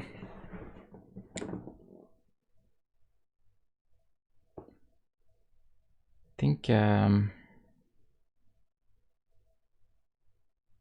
it's not too bad. What do you think? What do you guys think? Oh, maybe actually, hold on. Yeah, I think I need to let this sort of wing shape like there's a clear silhouette there, like break and then break here. My body was going too far. I need to fill that break. That's a bit better. Do we want to suggest a bit more refraction maybe?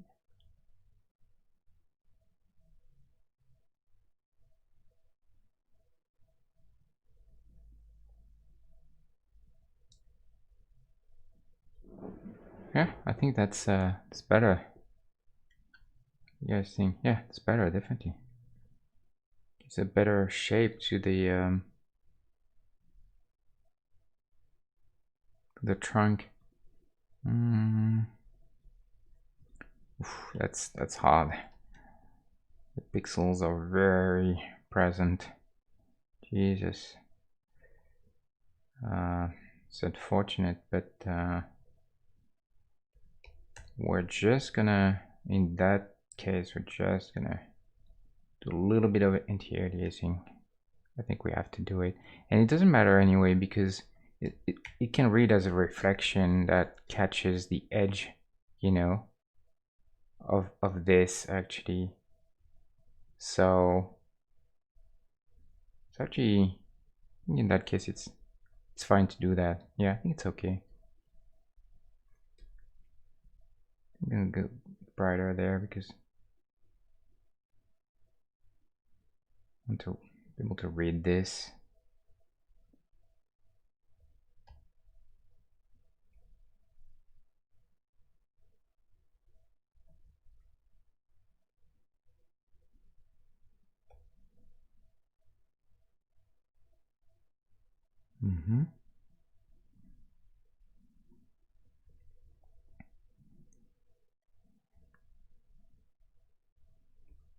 Okay, I think I'm almost done with that guy. Almost done.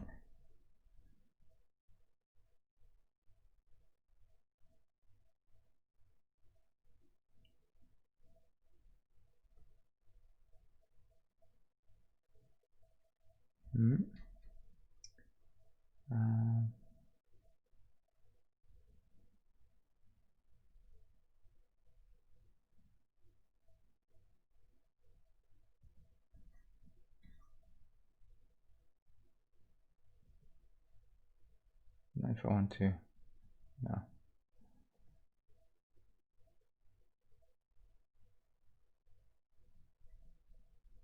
I'm gonna have the shadow anyway. Let's try the shadow real quick. So this is keep all the shadows on one layer so I can separate them. Don't want them to be part of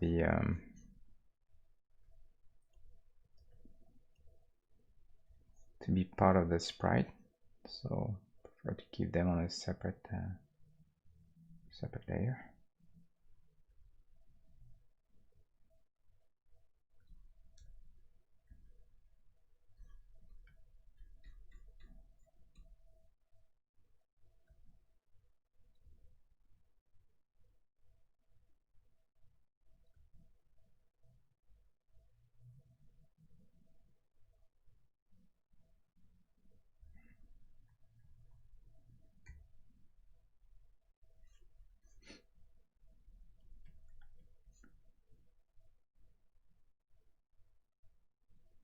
Same thing, we're going to try and keep same angle as the car.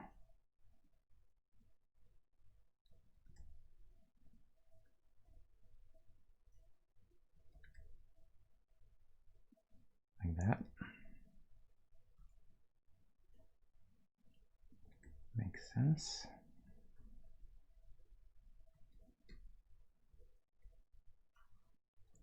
We can suggest some shadow here as well.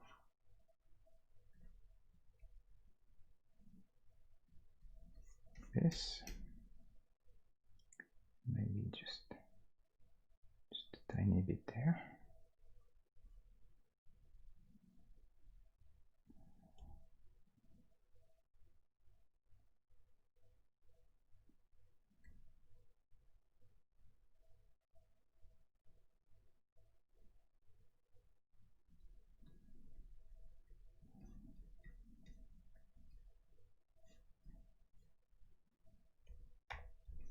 A little lighter.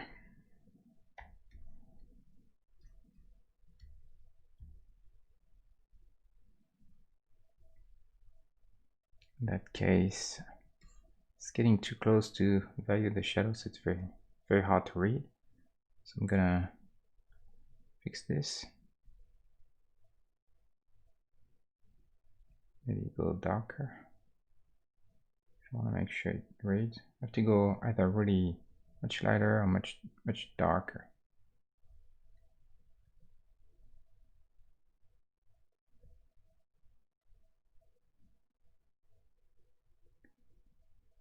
Just an outline. This.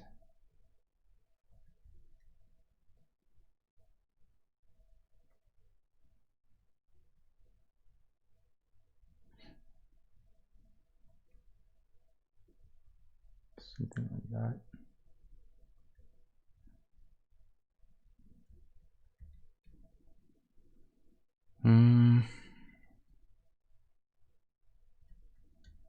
That's it. Play with the levels a little bit. I'm gonna go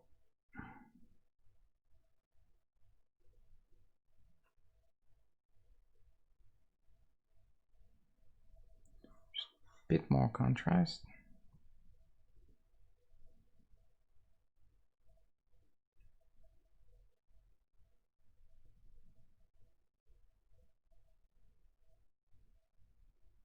I think going for that. And just play a bit with the saturation, just a tad.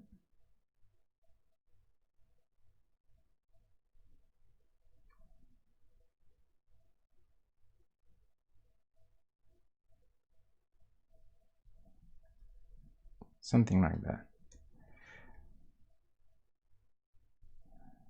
And yeah, I think that's it. I think it's done.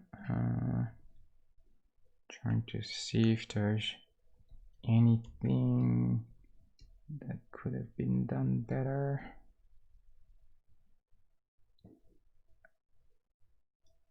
So we'll name it Plymouth. Oops. Fury 1958. There you go. That's a car. Third one. I think it's all right.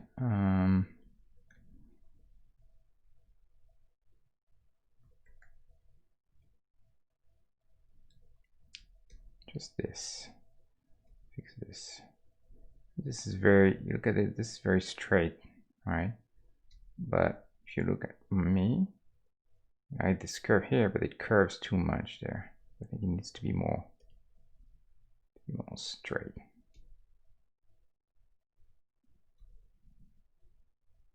Like that. Yeah, that was a good fix. Last look. Let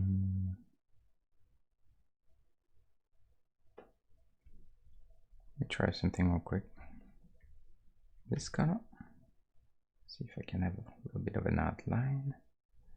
Again, to suggest thickness of the car.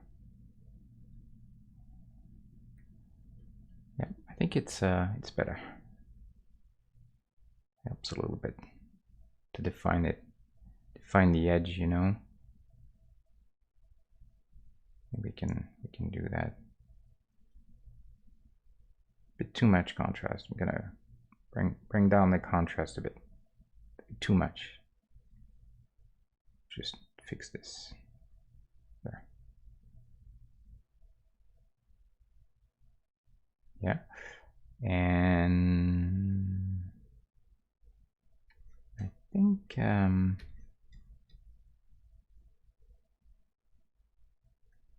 wanna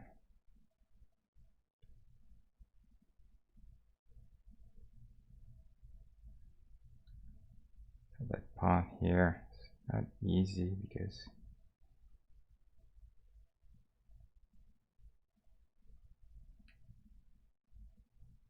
chrome part. This.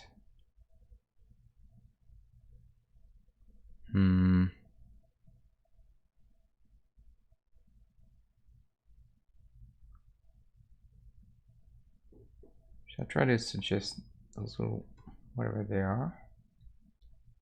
Can try.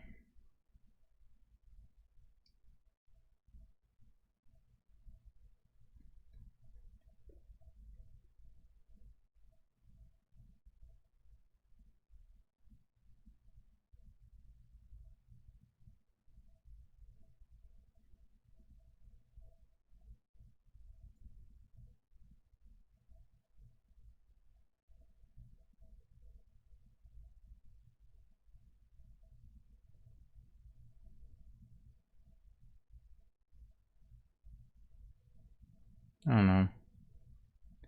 I'm a huge fan of that. I think when you look at the car from a distance, you don't really notice them so much. So I feel like they're not really a big part of. They're not really that important. I think it's better to stick to what you see immediately. Maybe this I could suggest, but I think it's gonna get confused with the headlights, so we'll see if we can have a few pixels here, but I don't think it's worth it.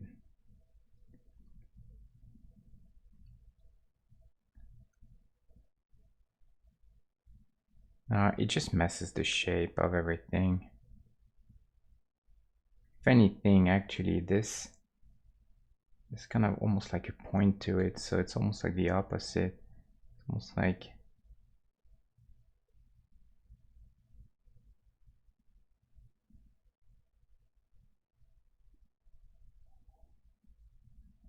I should have the this part of the trunk kind of like a little bit more forward.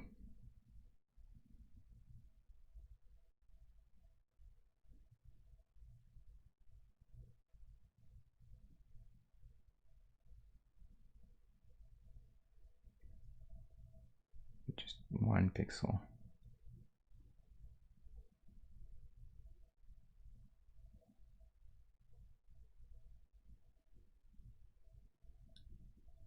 Not sure if it's worth having this.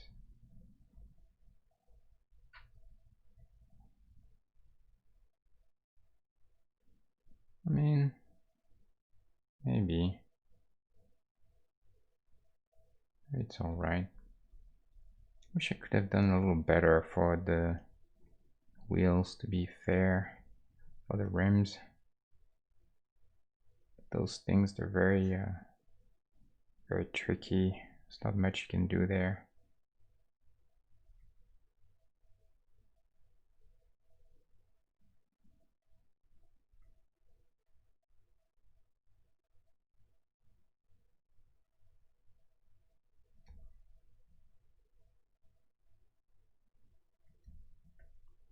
Not much we can do, unfortunately, there.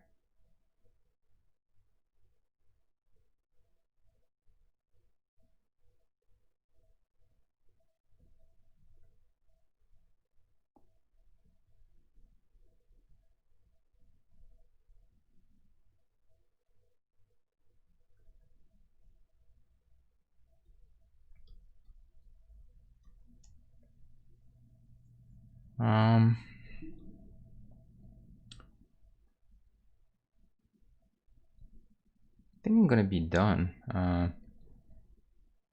Usually the slower I go, the closest it is, the closer I am to the finish line, because it means that I'm kind of struggling to find something to do,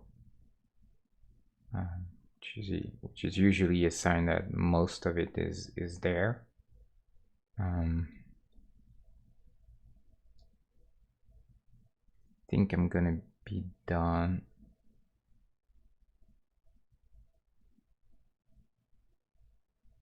an edge there.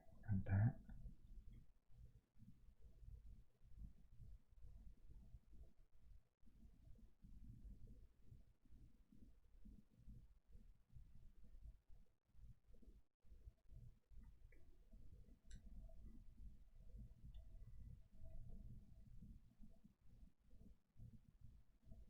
This roofline has caused me so much grief.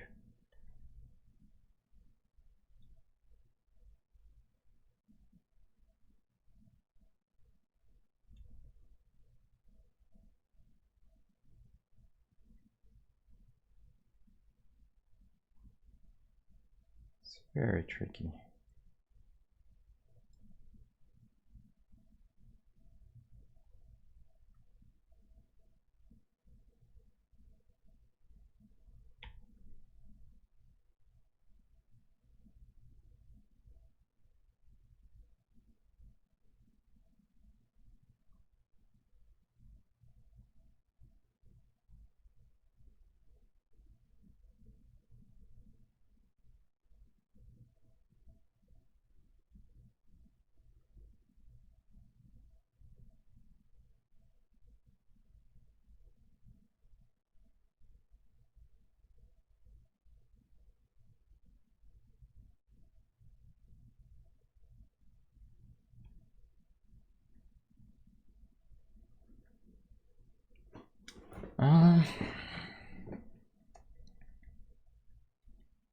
Yeah, it's probably okay now. Someone sees something very obvious that I didn't spot, please let me know. Guess I could have this little line here. Maybe. Can always try to suggest that.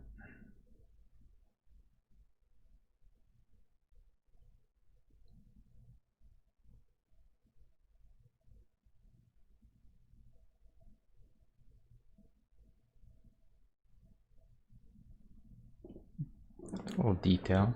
It's not a bad thing to have.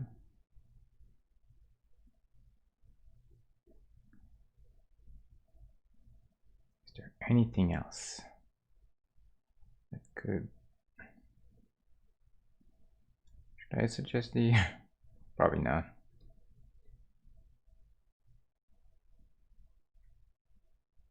There's a line here too.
I think you can have it. It looks bigger than than it should be, because obviously very small sprite, but I think it's okay to have it. Just makes this a little more sophisticated, more interesting. Same thing here. Gives it a bit of scale. Just an interesting little detail. So I think I'll keep this. What else? I think this time, I think we're done. I've said that for the last half hour that I was done. And usually, I mean, it's not too rare that I do that, you know, because it's hard to stop, you know. You have to, it's a decision, you know, and like any decision, when you're making something, it's always a little scary to make a call. If I should suggest the fact that you see a little bit of the back.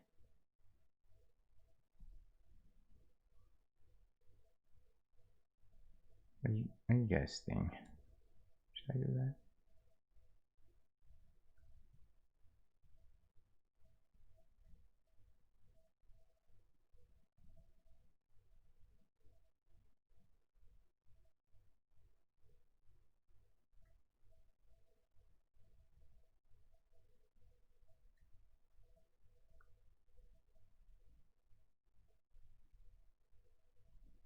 Suggest that we see a little bit of the back window.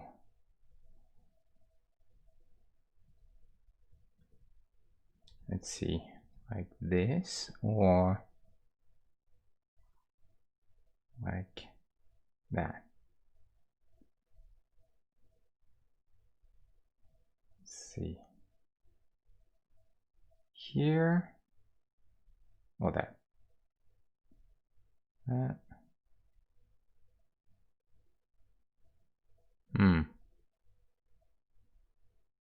don't think we need it. I think the angle is a little too, it's not enough. It's not enough to show, I think. It's probably better to skip it. Maybe.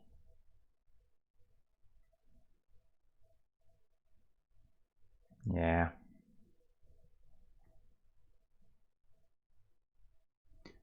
Can't really show it in a very convincing way, I think.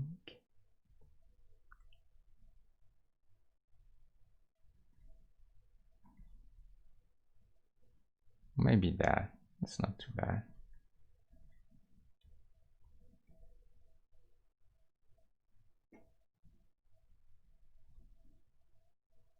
I think I can do that.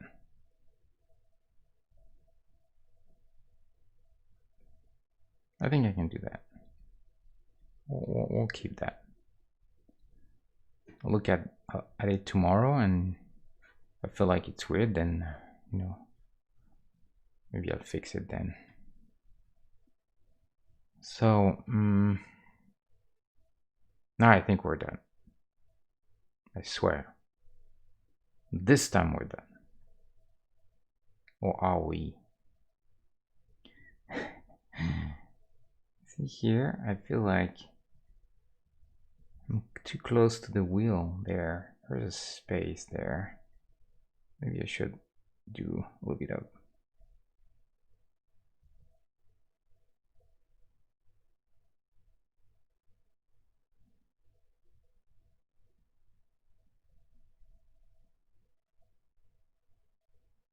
doesn't really matter.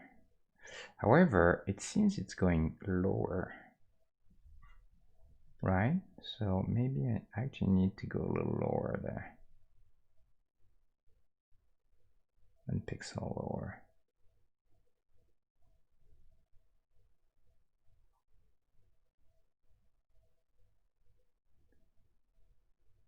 Yeah, I think it's better this way.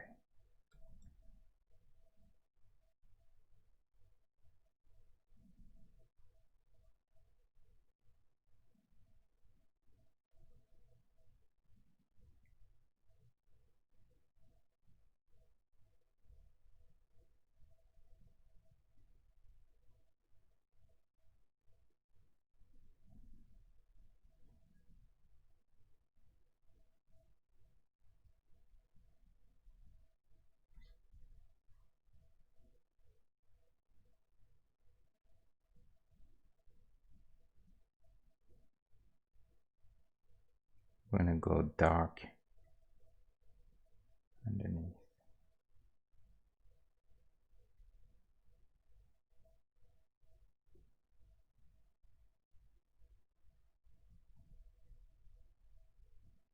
I think it's a bit better.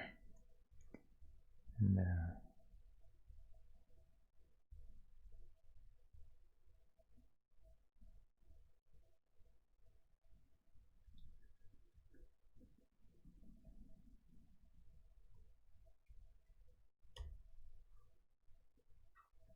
just add a bit of shadow.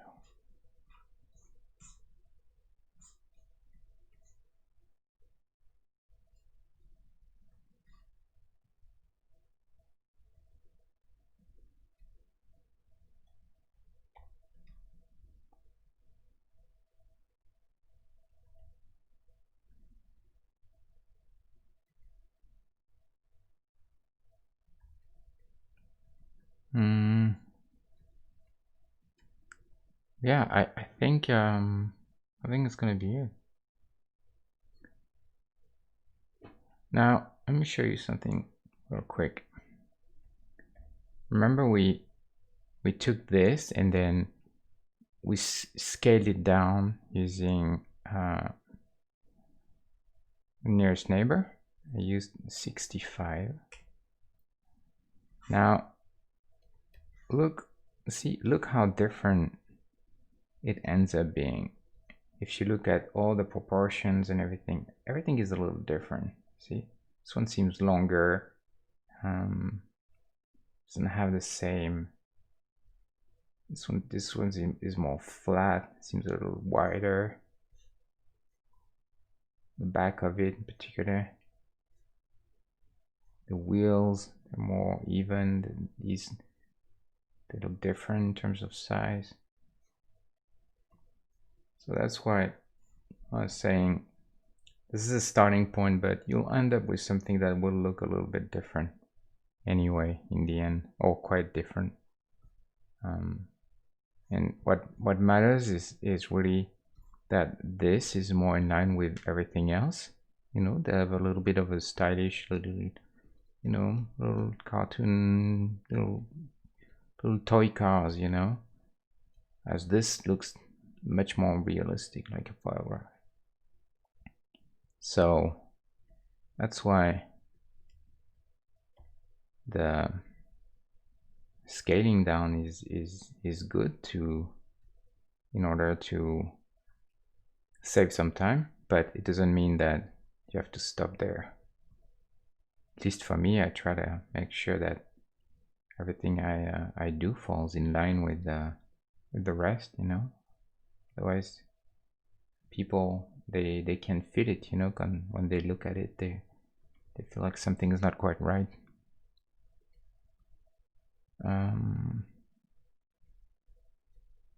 So that's it. That's our Christine, Plymouth Fury, 1958, and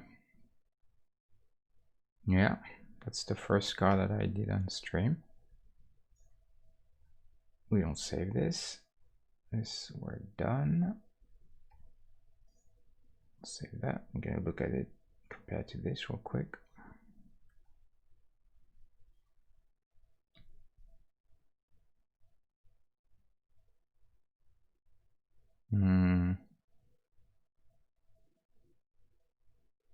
Yeah, it's all right.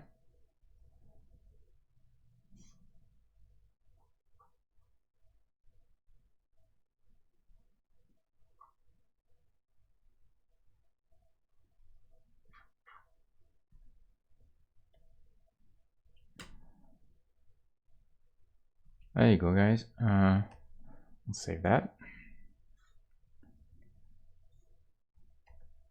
And we're done. 11:30. About 2 hours. Wait, yeah, 2.5 hours. Perfect. It's probably a good time to call it for tonight. Yeah, I think it's a good time. So there you have it. I'll be back on Wednesday, and we'll start a new project. or something else. Maybe, I don't know what I'll do. Maybe we'll start another character or something else, depending on what kind of reaction I get on Instagram. Maybe people will ask for something else. I don't know. So thanks for being here, whether you were there 5 minutes or the entire thing or anywhere in between. And I hope you learned a few things, or maybe it was just fun to watch. If you have feedback, like I said, never hesitate to give me feedback. It's very important for me because it's easier when you have several pair of eyes looking at it rather than one. And so if you have some feedback, just let me know here or Instagram or Reddit, everywhere. I'll say goodbye now, good night, and I'll see you guys Wednesday at 9 p.m. Pacific time, PST. All right, thanks, bye.